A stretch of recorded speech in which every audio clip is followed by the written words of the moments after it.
दुनिया के नंबर 1 कातिल गैंग के बॉस बनो और ये सड़ा हुआ सिस्टम कहता है कि तुम एक ऐसी लव स्टोरी वाली दुनिया में आ गए हो जहां सिर्फ लड़कियों वाला दुखड़ा चलता है। कमाल है भाई, मेरी बचपन की जान। मेरी सो कॉल्ड गर्लफ्रेंड ने मेरे बर्थडे पर ही मुझे टाटा बाय बाय कह दिया ताकि वो उस याददाश्त खोए हुए हीरो की मरहम पट्टी कर सके। और सबसे ज्यादा दिमाग की दही तो ये कुत्ता सिस्टम कर रहा है जो कह रहा है कि चुपचाप सहो वरना हीरो तुम्हारी सबके सामने बेइज्जती कर देगा। मैंने भी हंसते हुए सिस्टम को ही म्यूट कर दिया। अरे भाई, अपन विलेन है, ये फालतू के कायदे कानून हम पर लागू नहीं होते। जो बचपन की दोस्त गद्दारी कर रही है, कल तक उसका पूरा खानदान सड़क पर होगा। अब सीन देखो, शहर के सबसे बड़े क्लब में डीजे चिल्ला रहा है कि आज की पूरी पार्टी का खर्चा हमारे यंग मास्टर किन उठा रहे हैं। मैं ऊपर वीआईपी सोफे पर बैठा वाइन के मजे ले रहा हूँ और बाहर का नजारा देख रहा हूँ। पास ही मेरा जिगरी दोस्त भाई ये अपनी महंगी घड़ी देखकर परेशान हो रहा है। वो सोच रहा है कि आखिर मामला क्या है। जिस पार्टी को लिंग खानदान की उन दो बहनों लिंग यूचिंग और लिंग युवई ने इतने शौक से रखा था, वो खुद अब तक कहाँ गायब है। वही दोनों बहनें जो बचपन से मेरे पीछे पागल थीं और आपस में लड़ती थीं कि शादी तो मुझसे ही करेंगी। भाई ये ने अपनी सिगरेट बुझाई और आदत से मजबूर होकर जैसे ही अपना फोन निकालकर सोशल मीडिया चेक करना शुरू किया, अचानक उसकी आंखें फटी की फटी रह गई। डर के मारे उसका फोन बस हाथ से गिरने ही वाला था। मैं सोफे पर आराम से टिका हुआ था और मेरी नजरें बस उसी पर थी। अब भाई ये मुझे ऐसे देख रहा था जैसे मैंने उसकी उधार की चवन्नी मार ली हो। बेचारे के चेहरे पर ऐसी सड़ी हुई हंसी थी जिसे देखकर मेरा खुद का हाजमा खराब हो जाए। उसने अपनी भारी आवाज में कहा कि भाई तू खुद ही देख ले, और लंबी सांस खींचकर फोन मेरी तरफ सरका दिया। फोन की स्क्रीन पर उस महान हस्ती लिन यूए की पोस्ट चमक रही थी। बैकग्राउंड में कोई विदेशी टोपू का समंदर था और ये लोग वहां आग जलाकर हाथ में हाथ डाले ऐसे नाच रहे थे जैसे कोई सस्ता बॉलीवुड का आइटम नंबर चल रहा हो। लिन यूई, लिन यूचिंग और फू युशवान के चेहरों पर ऐसी चमक थी जैसे इन्होंने ही दुनिया की सारी खुशियां ठेके पर ले ली हो। नीचे कैप्शन में क्या लिखा था पता है? मेरा गरीब भाई अभी अभी ग्रेजुएट हुआ है पर उसके पास कोई काम धंधा नहीं है, इसलिए हम उसे यहाँ हवा खिलाने लाए हैं ताकि युशवान हमेशा खुश रहे। साथ में एक स्माइली वाला इमोजी भी चिपका रखा था ताकि जख्म पर थोड़ा और नमक छिड़का जा सके। मैंने अभी अपना खुद का फोन चेक किया था और वहां ऐसी कोई पोस्ट नहीं थी। मतलब इन सातिर चिलगोजों ने मुझे ब्लॉक कर रखा था ताकि मैं इनकी अयाशी न देख सकूं। मेरा दोस्त भाई ये तो गुस्से से लाल पीला हो गया। उसने बिना देर किए तुरंत लिन यूएई का नंबर घुमाया। काफी देर तक घंटी बजती रही जैसे वहां कोई कुंभ का मेला लगा हो। एक बार कटा, दो बार कटा, पर भाई ये भी अपनी जिद का पक्का निकला। उसने लगातार फोन किया जब तक कि कॉल उठ नहीं गई। दूसरी तरफ से हवा और समंदर की लहरों का इतना शोर आ रहा था जैसे ये लोग सीधा सुनामी के बीच में बैठकर पिकनिक मना रहे हों। लिन यूएई ने जैसे ही फोन उठाया, भाई ये ने सीधे दहाड़ते हुए पूछा कि तुम दोनों का आखिर क्या चक्कर है। पर उधर से मैडम भी पूरे एटीट्यूड में थी। नाक फुलाकर कहने लगी कि भाई ये तेरी हिम्मत कैसे हुई मुझसे इस लहजे में सवाल पूछने की। भाई ये ने अपने गुस्से को जैसे तैसे काबू किया और पूछा कि क्या तुम्हें जरा भी अंदाजा है कि आज कौन सा दिन है। उसकी ये बात सुनकर उधर एकदम सन्नाटा छा गया। मैंने मजे लेते हुए भाई को फोन देने का इशारा किया। जैसे ही फोन मेरे हाथ में आया, मैंने एकदम शांति से बस एक बात बोली। मेरी आवाज सुनते ही उधर मैडम की सिट्टी पिट्टी ऐसी गुम हुई कि उनके सुर ही बदल गए। एकदम हड़बड़ाते हुए बोली कि छिन शाओ, दरअसल मुझे और मेरी बहन को एक बहुत ही जरूरी काम आ गया था, इसीलिए आज हम आपकी बर्थडे पार्टी में नहीं आ पाए। उनकी जिसे वो बहुत जरूरी काम बता रही थी। तो क्या तुम उस भिखारी स्पॉन्सर्ड स्टूडेंट के साथ विदेश में डेट मार रही हो? मैंने लिन यूएई की बात बीच में ही काट दी। अब भाई डेट सब सुनते मैडम की तो जैसे जली गई। वो नाक सिकोड़ते हुए बोली, तुम ऐसा कैसे सोच सकते हो? तभी फोन के दूसरी तरफ से एक और चिड़चिड़ी आवाज आई। ये उसकी छोटी बहन लिन यूकिंग थी। वो चहकते हुए बोली, अरे ये युसवान बेचारी बचपन से अनाथ है, इसका कोई सगा संबंधी नहीं है। बेचारी की अभी जॉब भी नहीं लगी और बहुत परेशान थी, इसीलिए मैं और दीदी इसे बस थोड़ा बाहर घुमाने लाए ताकि इसका मन बहल जाए। मो भैया आप इतने नैरो माइंडेड क्यों हो रहे हो? वहाँ भाई, मतलब गलती इनकी और मैं बन गया छोटी सोच वाला। अभी ये ड्रामा चल ही रहा था कि बीच में उस ओवर एक्टिंग की दुकान युसवान की आवाज आई। एकदम सड़ी हुई मीठी आवाज में बोली, यूवेई दीदी, यूकिंग दीदी, क्या मेरी वजह से भैया नाराज हो गए हैं? अगर ऐसी बात है तो आप लोग वापस चले जाओ, मैं अकेली रह लूंगी, मुझे आदत है। भाई साहब, इस लड़की की पिकमी वाली वाइब्स तो देखो, इसे तो ऑस्कर मिलना चाहिए। युवेई उसे फौरन मक्खन लगाने लगी कि हम तुम्हें अकेला छोड़कर कहीं नहीं जाने वाले। फिर उसने मेरी तरफ अपना गुस्सा मोड़ा और ठंडे लहजे में बोली, तुम फालतू में रायता फैलाना बंद करो। बस एक बर्थडे ही तो है ना, जब हम वापस आएंगे तो तुम्हारा बर्थडे मना लेंगे, इसमें इतना बवाल करने की क्या जरूरत है? मैंने अपना कान खुजाया और मन ही मन हंसा। मुझे लगा कि शायद मैंने इन लोगों को कुछ ज्यादा ही सिर चढ़ा लिया है। मैंने कहा, लिन यूवेई, लगता है तुमने शेर के मुंह में हाथ डालने की हिम्मत कर ली है। जो मुझसे इस तरह बात कर रही हो, उसे शायद अपनी गलती का एहसास हुआ और वो कुछ सफाई देने वाली थी, लेकिन मैंने सीधा फोन काट दिया। फालतू की बकवास सुनने का टाइम किसके पास है भाई?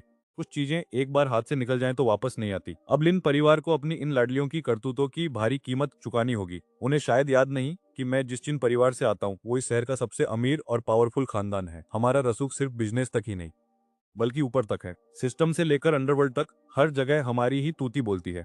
खासकर जब से मैंने खानदान की कमान संभाली है, मेरी पावर तो अब अलग ही लेवल पर पहुंच चुकी है। देखो भाई, ये लिन फैमिली कोई खानदानी रेस नहीं है। ये बस किस्मत के भरोसे हवा में उड़ने वाले वो गुब्बारे हैं जो गलती से फटे नहीं और खुद को रॉकेट समझ बैठे हैं। असली खानदानी लोगों की नजर में ये बस कल्स के आए छपरी अमीर हैं, जिन्हें बस सही वक्त पर लॉटरी लग गई। इन लोगों से हमारा कनेक्शन बस इतना था कि बचपन में मेरी दादी शहर के बाहर वाली विला में रहती थी और पड़ोस में ये लिन खानदान रहता था। अब बचपन में बच्चे साथ खेले तो दादी को लग चलो मेल मिलाप बढ़ा लेते। दादी ने तो लाड़ प्यार में यहाँ तक कह दिया था कि बड़े होकर इन दोनों बहनों में से किसी एक को मेरी बीवी बनाएंगे। कसम से, दादी के उस एक मजाक ने इन लोगों की किस्मत खोल दी। पिछले कई सालों से मेरे नाम की वजह से दिल्ली के बड़े बड़े रईस इन लोगों को इज्जत दे रहे थे, पर लगता है अब इनकी चर्बी कुछ ज्यादा ही बढ़ गई है। इन्हें अपनी औकात और हकीकत के बीच का फर्क समझ नहीं आ रहा। सच कहूं तो एक बर्थडे पार्टी मिस करने से मुझे कोई फर्क नहीं पड़ता और न ही उन दोनों से मेरा कोई दिल का कनेक्शन है। वो आए या भाड़ में जाएं, मुझे क्या। पर दिक्कत यह है कि पार्टी का आइडिया इन लोगों का था और एन मौके पर ये दोनों बहनें किसी ग्रीन टी बॉय के साथ विदेश घूमने निकल गई।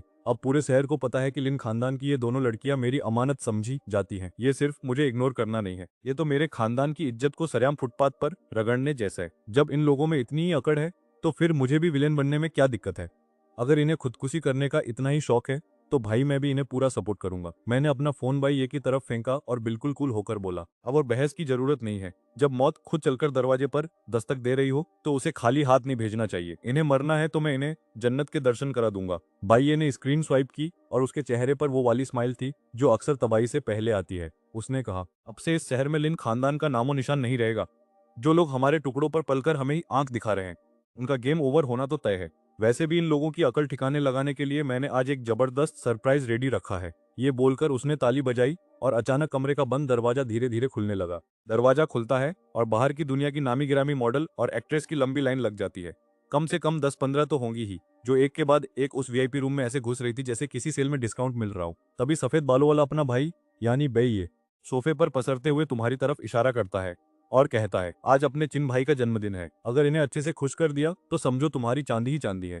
मोटा इनाम मिलेगा। इतना सुनना था कि उन लड़कियों की आंखों में डॉलर के साइन चमकने लगे। उनकी नजरें तुम्हारी तरफ ऐसी हो गई जैसे तुम कोई रसम लाई हो और वो भूखी बिल्लियां। लड़कियां तुम पर टूट पड़ी और भाई तुमने भी कोई मना नहीं किया। एक हाथ इधर एक हाथ उधर, तुम तो फुल मजे ले रहे थे और रूम में एकदम माहौल बना हुआ था। पर तभी अचानक तुम्हारे दिमाग में एक ऐसी घंटी बजी जिसे सुनकर अच्छे अच्छों की बत्ती गुल हो जाए। टिंग। सिस्टम का नोटिफिकेशन। सिस्टम कह रहा है कि भाई तुम किसी भारी दुख भरी कहानी यानी ट्रेजिक प्लॉट के जाल में फंस रहे हो, इसलिए तुम्हारा हैप्पीनेस सिस्टम बाइंड हो गया है। अब देखो, इस दुनिया में आए तुम्हें पूरे 20 साल हो गए, तब जाकर कहीं इस सिस्टम नाम की बला के दर्शन हुए हैं। पर सच तो ये है कि तुम्हारे लिए ये सिस्टम किसी कबाड़ से कम नहीं है। क्यों? क्योंकि जब से तुम इस दुनिया में पैदा हुए हो, तुम्हारी किस्मत ऐसी है जैसे ऊपर वाले ने खुद बैठकर तुम्हारी स्क्रिप्ट लिखी हो। तुम्हारा दिमाग इतना तेज है कि कोई भी चीज सीखनी हो, तुम चुटकी बजाते ही उसमें उस्ताद बन जाते हो और टॉप पर पहुंच जाते हो। तुम जो भी करना चाहो, पूरी कायनात तुम्हारे आगे रेड कारपेट बिछा देती है। तुम्हें बचपन से ही शक था कि तुम किसी धांसू पावर फैंटेसी वाली कहानी के हीरो हो, जिसकी लाइफ में सब कुछ मक्खन की तरह स्मूथ चलता है। रही बात उन लिन बहनों की, तो भाई उनका ड्रामा तुम्हारे लिए कोई बड़ी मुसीबत नहीं था। बस ऐसा लगा जैसे किसी ने ताजी खीर में नीम का पत्ता डाल दिया हो। थोड़ा मूड खराब हुआ, पर कोई बात नहीं, तुम्हारे आसपास तो लड़कियों का वैसे ही मेला लगा रहता है। तुमने अपने दिमाग में ही सिस्टम से पूछा, वो ये बता कि तेरा काम क्या है और तू किस खेत की मूली है। तभी सिस्टम ने जवाब दिया। तभी मेरे दिमाग में एक रोबोटिक आवाज गूंजी, जैसे कोई पुराना रेडियो अटक गया हो। डिंग। मैं हूँ हैप्पीनेस सिस्टम, नाम से ही साफ है। मेरा काम है दुनिया से दुख भगाना। बस तुम्हें इस कहानी के हीरो की बर्बादी को खुशी में बदलना है और बदले में ये सिस्टम तुम्हें इतना पैसा देगा कि तुम थोड़े ही समय में अमीरी की ऊंचाइयों को छू लोगे। अमीरी की ऊंचाइयां? भाई ये सिस्टम है या कोई स्कैम? मुझे तो लगा ये मुझे कंगाल करने का कोई नया तरीका ढूंढ रहा है। सिस्टम ने भांप लिया कि मैं अभी एक घटिया और दुख भरे ड्रामे वाली कहानी में फंसा हुआ हूँ, जहाँ बचपन के प्यार पर कोई आसमान से टपका हुआ हीरो भारी पड़ रहा है। अब इस महान सिस्टम ने मेरे सामने 2 टास्क रखे हैं। ऑप्शन नंबर 1, अभी के अभी फ्लाइट पकड़ो, किसी हॉलीडे आइलैंड पर जाओ और उन लिंक सिस्टर्स को सरेआम शादी के लिए प्रपोज कर दो। उन्हें अपने सच्चे प्यार से इमोशनल कर दो ताकि उन्हें समझ आए कि तुम्हारे जैसा मजनू उन्हें कहीं नहीं मिलेगा। रिवॉर्ड पूरे 1 करोड़ रुपए। लेकिन नोट पढ़ो भाई, चांस ये भी है कि वो तुमसे नफरत करने लगे और तुम्हारी बेइज्जती हो जाए। मतलब फुल रिस्क वाला सिम्प बनने का ऑफर है ये। अब आता है ऑप्शन नंबर 2, आज से ही उन लिंक सिस्टर्स से सारे रिश्ते नाते तोड़ दो। अगले 1 महीने के लिए चुपचाप देश छोड़कर गायब हो जाओ। इसे कहते हैं हार्ड टू गेट वाला गेम खेलना। जब तुम गायब होगे तब उन बहनों को अपनी गलती का एहसास होगा और वो तुम्हारे पीछे पागल होकर भागेंगी। सिस्टम कह रहा है कि ये दांव पक्का काम करेगा क्योंकि वो दोनों तुमसे प्यार तो करती हैं, बस उन्हें एक झटके की जरूरत है। और इस मिशन का इनाम पूरे 5 करोड़ रुपए और शहर के सबसे पॉश इलाके में एक आलीशान 3 BHK फ्लैट। इन ऑप्शंस को पढ़कर तो मेरा सर ही चकरा गया। अबे ये सिस्टम गड़बड़ है या इसका बनाने वाला ये क्या बकवास चॉइस दी है। एक रास्ता सीधा सिम बनने की तरफ जाता है और दूसरा रास्ता चालाक सिम बनने की तरफ। मतलब किसी भी हाल में कटना मेरा ही है। मतलब इन बहनों के बिना मेरी जिंदगी में खुशियां नहीं आएंगी। भाई ये दोनों है क्या चीज, क्या इनकी इतनी औकात है। कसम से मेरा तो दिमाग चकरा गया ये घटिया ऑप्शन देकर। सिस्टम का भेजा क्या पूरी तरह वात लग गया है। और उससे भी ज्यादा बकवास बात तो ये है कि रिवॉर्ड में 10 लाख, 5 करोड़ और एक मामूली सा 3 कमरों का फ्लैट मिल रहा है। अरे भाई इतने रिवॉर्ड तो हमारे मोहल्ले का कुत्ता भी देखकर अपना सिर हिला दे और मना कर दे। पर ये सिस्टम तो अपनी धुन में है। कहता है कि होस्ट मेरी प्रोफेशनल स्किल पर शक मत करो, मैंने जिसे चुना है वो गलत नहीं हो सकता, इसलिए जल्दी से अपना ऑप्शन चुनो और आगे बढ़ो। अब जरा कहानी के दूसरे सीन पर चलो, उस लग्जरी हॉलिडे आइलैंड पर जहां ये महारानियां मजे कर रही हैं। लिन यूएई ने जैसे ही फोन काटा उसके चेहरे पर गुस्सा साफ दिख रहा था। उसकी छोटी बहन यूकिंग ने तपक से पूछा, दीदी उसमो भाई ने क्या कहा। यूएई की शक्ल ऐसी बनी थी जैसे किसी ने करेला खिला दिया हो। बोली वो शायद बहुत ज्यादा गुस्से में है, उसका बात करने का तरीका बिल्कुल अच्छा नहीं था। इस पर यूकिंग का एटीट्यूड तो देखो, नाक फुलाकर कहने लगी, तो क्या हुआ, हम तो बस यूजे का मन बहलाने के लिए उसे बाहर लेकर आए हैं, इसमें इतनी बड़ी बात क्या है। हम कोई उसकी जागीर या कोई सामान थोड़ी हैं जो हर वक्त बस उसी के इर्द गिर्द घूमती रहे। यूएई ने ठंडिया भरी और अपना रायता फैलाते हुए बोली, हम देश छोड़कर बाहर आए हैं और उसे हमारी सेफ्टी की फिक्र करने के बजाय इन छोटी छोटी फालतू बातों पर बहस करनी है। अब तो मैंने भी तय कर लिया है कि मैं 3 दिन तक उसे भाव नहीं दूंगी। तभी वहां साइड से एंट्री मारता ये फो यूजे, अपना वो मासूमियत वाला नकली मुखौटा पहनकर, चेहरा ऐसा लटका है जैसे पूरी दुनिया का जुल्म इसी पर हुआ है, और कहने लगा, आई एम सॉरी यूएई दीदी, ये सब मेरी वजह से हुआ है। अपनी आंखों को थोड़ा लाल करके और रोने वाली शक्ल बनाकर बोला, ये सब इसलिए हुआ क्योंकि मैं ही बेकार हूँ, न मेरे पास ढंग की नौकरी है और न ही पैसे की मैं खुद कहीं घूमने जा पाता, इसलिए आप दोनों बहनों को मुझे यहाँ लाने की तकलीफ उठानी पड़ी। फिर अपनी नजरें ऊपर उठाकर कहने लगा, मुझे लगा आप दोनों दिन भर काम करके थक जाती हैं तो थोड़ा चिल कर लेंगी, पर मुझे जरा भी अंदाजा नहीं था कि मेरी वजह से वो भाई इतने नाराज हो जाएंगे। सच में ये सब मेरी ही गलती है। ये फू यूजे वही है जो चिन परिवार का असली वारिस है। तो भाई लोग सीन कुछ ऐसा है कि उस वक्त लिन और किन खानदान के बीच काफी तगड़ा वाला भाईचारा चल रहा था। अब असली बॉस के पास काम धंधे इतने ज्यादा थे कि चैरिटी फाउंडेशन की पूरी जिम्मेदारी लिन यूवई और लिन यूकिन नाम की इन दो बहनों को सौंप दी गई थी। और बस यही वो मनहूस पल था जब इन दोनों बहनों की मुलाकात फू यूजे नाम के इस नमूने से हुई। अब ये फू भाई साहब अपनी मीठी मीठी बातों और मासूम शक्ल का ऐसा जादू चलाते थे कि ये दोनों बहनें तो बस इसकी दीवानी हो गई। सच बताऊं तो इसकी एक्टिंग के आगे तो ऑस्कर भी शर्मा जाए। अब जरा इस फू यूजे की ओवर एक्टिंग तो देखो, बेचारा ऐसे मुंह बना रहा है जैसे इसकी किसी ने किडनी चोरी कर ली हो। खुद को कोसते हुए कहता है कि मैं कितना बेकार और निकम्मा हूँ। ये देखकर इन दोनों बहनों का कलेजा तो जैसे फट ही गया। लिन यूवई तो पिघलकर पूरी तरह आइसक्रीम ही बन गई। वो बड़े प्यार से बोली, अरे वो मासूम परिंदे, इसमें तेरी कोई गलती नहीं है। वो तो ये अमोई थोड़ा ज्यादा शक करने वाला और छोटी सोच का इंसान है। अब उसकी बहन यूकिन भी पीछे कहाँ रहने वाली थी, वो भी फू की साइड लेते हुए बगल से हाँ में हाँ मिलाने लगी। इधर फू यूजे अपनी नौटंकी चालू रखते हुए एक लंबी आ भरता है और कहता है, पर सच में दीदी मैं बहुत ही गया गुजरा हूँ।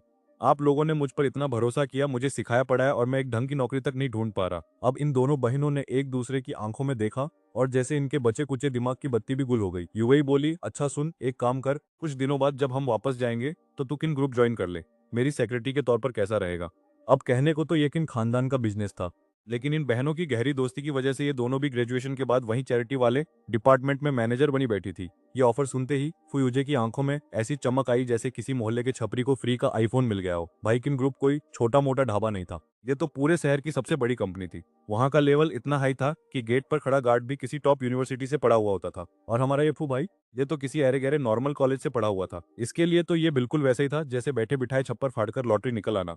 फू ने मासूमियत का ओवरडोज देते हुए पूछा, क्या मैं वाकई ये कर सकता हूँ। यूएई ने बड़े प्यार से उसके सिर पर हाथ फेरा और बोली, अरे क्यों नहीं, आखिर मैं भी वहां की मैनेजर हूँ, बस एक सेक्रेटरी तो भर्ती करना है। अमो इस बारे में कुछ नहीं कहेगा। लेकिन यूएई की बातें सुनकर ऐसा लग रहा था मानो उधर समुद्र किनारे पूर्णिमा की रात का नजारा काफी रोमांटिक है, जहाँ फुयूजे और लिन बहनें आग जलाकर ऐसे सुकून से बैठे हैं जैसे दुनिया की सारी टेंशन खत्म हो गई हो। पर बेचारे लिन साओ को क्या पता था कि उसकी किस्मत में आज सुकून नहीं बल्कि हाई वोल्टेज झटका लिखा है। लिन विला की सारी बत्तियां जल रही हैं क्योंकि लिन यूएई के बाप को एक फोन कॉल ने बिस्तर से उछलने पर मजबूर कर दिया है। क्या सारे इन्वेस्टर्स ने पैसा वापस खींच लिया।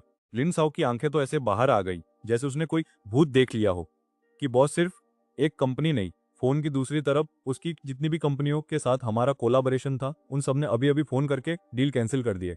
अब लिन साओ को अपनी कानों पे यकीन नहीं हो रहा क्योंकि उसके प्रोजेक्ट का काम तो आधा पूरा हो चुका है और अगर इस वक्त सारा फंड रुक गया तो भाई साहब का तो मार्केट में दिवाला निकल जाएगा। ऊपर से उसके पास इतना कैश भी नहीं बचा कि वो इस बड़े गड्ढे को भर सके। सीधा मतलब ये है कि उसकी कंपनी बंद होने की कगार पर आ गई है। वो सोच रहा है कि ये लोग इतने पागल कैसे हो सकते हैं। आखिर इन सबने चिन फैमिली के रसूख को देखकर ही तो पैसा लगाया था, और अब जब काम बीच में है तो क्या इन्हें चिन फैमिली के गुस्से का डर नहीं है। लिन साओ भले ही थोड़ा कम अकल हो, पर उसने दुनिया तो देखी है। उसे पता है कि इस इलाके में चिन फैमिली का नाम ही औकाफी है, और उनके सामने खड़े होने की हिम्मत किसी अरे गहरे की तो नहीं हो सकती। वो सेक्रेटरी पर चिल्लाता है कि तुमने जरूर कुछ गलत सुना होगा। वो अचानक हाथ कैसे खींच सकते हैं, पर सेक्रेटरी ने साफ कह दिया कि बॉस, मैंने एक एक शब्द साफ सुना है। उन 6 के 6 इन्वेस्टर्स का बहाना बिल्कुल एक जैसा था। सबने कहा कि इन्वेस्टर्स का बहाना बिल्कुल एक जैसा था। सबने कहा कि आपके प्रोजेक्ट में सेफ्टी का बहुत बड़ा रिस्क है, और इसी बहाने इन सब में टेबल पर ऐसा मुक्का मारा कि उसके चेहरे की ना गुस्से से फटने को तैयार हो गई। उसे अब समझ आ रहा था कि ये को कोई इत्तेफाक नहीं है, बल्कि कोई बहुत बड़ा खिलाड़ी पर्दे के पीछे बैठकर उसकी बर्बादी की स्क्रिप्ट लिख रहा है। तो यहाँ हमारे लिन शियाओ की बुरी तरह फटी पड़ी है। वो फोन पर पागलों की तरह चिल्ला रहा है, मेरी बजाने की हिम्मत किसकी हुई? मार्केट के खिलाड़ी क्या बोल रहे हैं? बेचारी सेक्रेटरी की तो आवाज ही नहीं निकल रही। वो बस इतना कह पाई कि किसी से संपर्क नहीं हो पा रहा। लिन सियाओ ने फोन पटका, और अब वो ऐसे तड़प रहा है जैसे गर्म तवे पर जिंदा मछली। वो अपनी कॉन्टैक्ट लिस्ट ऐसे छान रहा है जैसे कोई स्टूडेंट एग्जाम से एक रात पहले यूट्यूब पर गेस पेपर ढूंढता है। आखिरकार से उसे तुम्हारा नंबर मिल गया।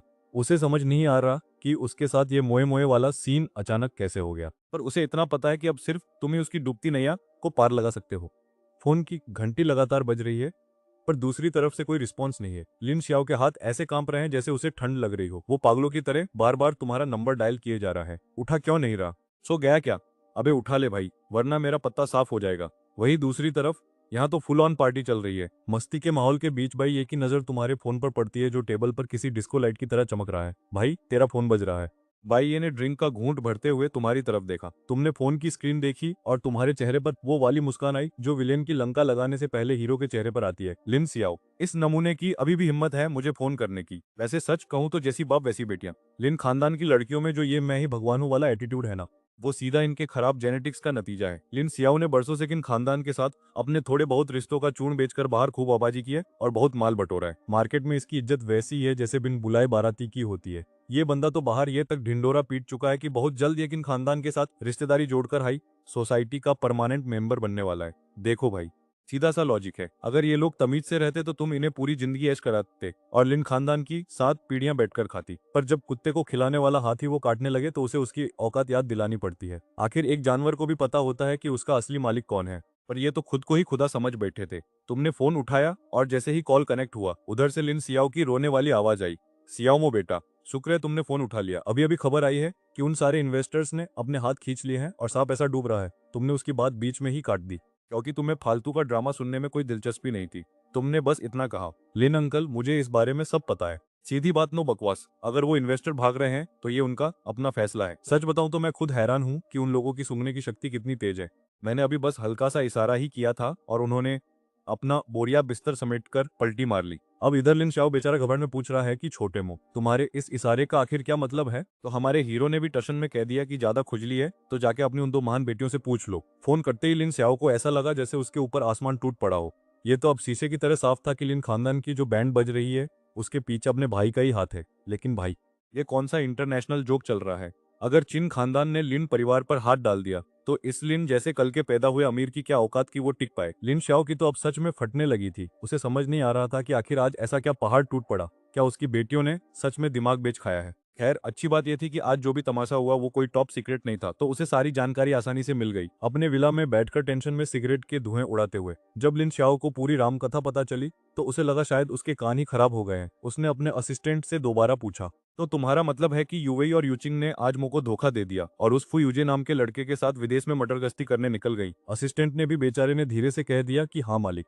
और इस कांड के आधे घंटे के अंदर ही सारे इन्वेस्टर्स ने अपना पैसा वापस खींच लिया है। अब तो लिन शाओ के सब्र का बांध टूट गया और उसने जोर से मेज पर हाथ पटका। ये दोनों पागल लड़कियां आखिर करना क्या चाहती हैं? लिन शाओ का गुस्सा 7वें आसमान पर पहुंच गया था। वैसे वो इस फू यूजे को जानता था। कुछ समय पहले उसकी बेटियां उसे घर पर खाना खिलाने भी लाई थी।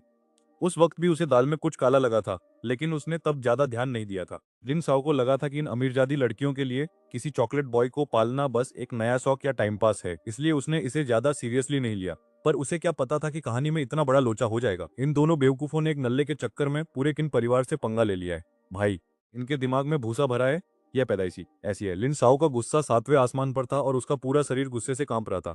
उसने फौरन अपना फोन निकाला और अपनी लाडली बेटी को कॉल लगा दिया। वो बस इस इंतजार में था कि कब फोन उठे और वो अपनी भड़ास निकाले। जैसे ही लिन यूकिंग ने फोन उठाया, लिन शाओ दहाड़ा, ओए महारानी, तुम लोग वहाँ क्या गुल खिला रही हो, मुझे उससे कोई मतलब नहीं, बस अभी के अभी पहली फुर्सत में घर वापस आओ। उसकी आवाज में इतनी नफरत थी कि सुनने वाले के कान फट जाएं। पर लिन यूकिंग तो अपनी ही दुनिया में मस्त थी। वो बड़े आराम से बोली, अरे डैड, आप भी ना छोटी छोटी बातों पर कितना चिल्लाते हो, हम तो बस युगे के साथ थोड़ा बाहर घूमने आए हैं ताकि उसका मूड ठीक हो सके, इसमें इतना बड़ा इशू बनाने की क्या जरूरत है। लिन शाओ की आंखें गुस्से से बाहर आने को थी। इशू? तुम हमारे पूरे लिन खानदान को बर्बाद करने पर तुली हो और तुम्हें ये मजाक लग रहा है। यूकिंग अभी भी अपनी जिद पर अड़ी थी। अरे हमें सब पता है, वो भाई बस गुस्से में ये सब कह रहे हैं, बचपन से वो हमें कितना ज्यादा पैम्पर करते आए हैं, ये तो आप भी जानते हो ना, तो बस फालतू की टेंशन लेना बंद करो। जब हम कुछ दिनों में वापस आएंगे तो उनके लिए एक शानदार बर्थडे पार्टी रख देंगे और थोड़ा मक्खन लगा देंगे, वो फिर से मान जाएंगे। असल में इन दोनों बहनों को लगता था कि इन्होंने मो भाई को पूरी तरह से समझ लिया है, क्योंकि वो कभी गुस्सा नहीं करते थे और हर बात को बड़े दिल से झेल लेते थे, बिल्कुल किसी सीधे साधे अमीर लड़के की तरह। खासकर लिन बहनों के मामले में तो उनका रवैया एकदम अलग ही लेवल का सॉफ्ट था। बचपन से सिर्फ ये दोनों ही उनके सबसे करीब रही थी, इसीलिए इन दोनों को पूरा यकीन था कि मो भाई इस छोटी सी बात पर उनसे रिश्ता नहीं तोड़ेंगे। इनके हिसाब से उन्होंने बस थोड़ा सा दूसरे लड़के का ख्याल ही तो रखा था, इसमें क्या ही पहाड़ टूट गया। वैसे भी उनके हर बर्थडे पर इतने सारे लोग आते हैं कि देख रहे हो ना इन लड़कियों का लॉजिक, इतने सारे लोग जश्न मना रहे हैं, चारों तरफ खुशियां ही खुशियां हैं। पर हमारी यूकिंग मैडम को लग रहा है कि उनके इस बेचारे यूजे को ज्यादा प्यार केयर की जरूरत है। क्यों? क्योंकि ये लड़का बचपन से अनाथ है और चोट लगने पर अकेले कोने में बैठकर आंसू बहाता है। मतलब जिसके पास सब कुछ है उसे इग्नोर करो और जो बेचारा कार्ड खेल रहा है उसे सर पर बिठाओ। लिन साओ तो अपनी बेटी का यह महान दिमाग कर सदमे में चला गया है। बेचारा सोच रहा होगा कि आखिर उसने परवरिश में ऐसी कौन सी कमी छोड़ दी कि बेटी का दिमाग ही घुटनों में चला गया। तभी पीछे से उस रोतलू यूजे की आवाज आती है, एकदम मासूम और कमजोर सा बन के कहता है, यूकिंग दीदी, मैंने आपके लिए बारबेक्यू बनाया है, चक्कर देखिए ना, लाइए, मैं अपने हाथों से खिलाता हूँ। वाह भाई। और यूकिंग भी ऐसे पिघल गई जैसे गर्म तवे पर मक्खन। बोली, यूजे कितना प्यारा है और इसके हाथों में तो जादू है। अब लिन साओ का तो खून खोलना ही था। उसने लंबी सांस ली और चिल्लाया, यूकिंग, क्या तुम मुझे हार्ट अटैक दिलवा कर ही दम लेगी? पर यहाँ तो उल्टा चोर कोतवाल को डांटे। यूकिंग उल्टा अपने बाप पर ही भड़क गई। उसे अब चिढ़ होने लगी है। कहती है, पापा, मुझे समझ नहीं आता कि आप यहाँ आते ही बस मुझ पर और दीदी पर चिल्लाना क्यों शुरू कर देता हो। अगर आप सबको लगता है कि हम गलत हैं तो ठीक है, हमें बात ही नहीं करनी, हम मो भैया को खुद समझा देंगे, आप बीच में टांग मत अड़ाओ। और भाई साहब, इतना बोलकर उसने सीधा फोन काट दिया।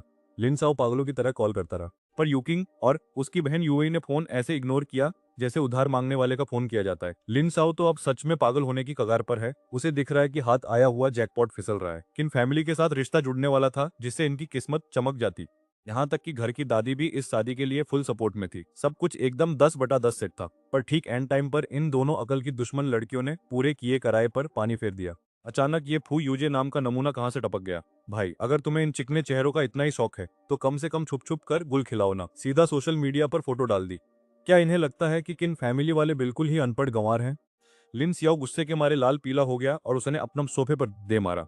लंबी लंबी सांसें लेते हुए उसने सीधा फरमान सुना दिया कि यूएई और यूकिंग के सारे कार्ड्स ब्लॉक कर दो, साथ ही बंदों को रिजॉर्ट आइलैंड पर भेजो और उन दोनों बहनों के साथ उस फू यूजे को भी घसीटते हुए वापस लाओ। देखो, लिन शियाओ कोई ऐरा गहरा नत्थु खैरा नहीं है। उसने अपनी पूरी जायदाद खुद खून पसीना बहाकर बनाई है, तो जाहिर है कि वो बंदा थोड़ा टेढ़ा तो होगा ही। उसे अच्छे से पता है कि उन दोनों लड़कियों को जल्द से जल्द वापस लाकर तुमसे माफी मंगवानी होगी। उसे डर है कि अगर उसकी कंस्ट्रक्शन साइट एक दिन भी बंद रही तो उसे कितने करोड़ों का चूना लगेगा। ये सोचकर ही उसकी हालत खराब हो रही है। उसने फौरन ऑर्डर दिया कि भाई, कल सुबह के लिए कुछ महंगे वाले गिफ्ट्स तैयार करो, मुझे खुद की फैमिली के सामने हाजिरी लगाने जाना पड़ेगा। दूसरी तरफ रात भर पार्टी करने के बाद तुम अपने ड्राइवर के साथ अपनी विला पर वापस पहुंचते हो। तुम्हें वो पुराने पुश्तैनी घरों में रहने का कोई शौक नहीं है, इसलिए तुमने अपने लिए एक ऑलिशान यू लॉन्ग मैनर चुना है। जैसे ही तुम गाड़ी से उतरे, तुम्हारे पीछे खड़े तुम्हारे ड्राइवर लॉन्ग झांतियान ने धीरे से पूछा, मालिक, क्या उन लिन बहनों का मामला रफा दफा करना है? अब जरा इस ड्राइवर पर गौर फरमाओ। अगर ये किसी और घिसी पिटी अर्बन नोवेल का हीरो होता तो अब तक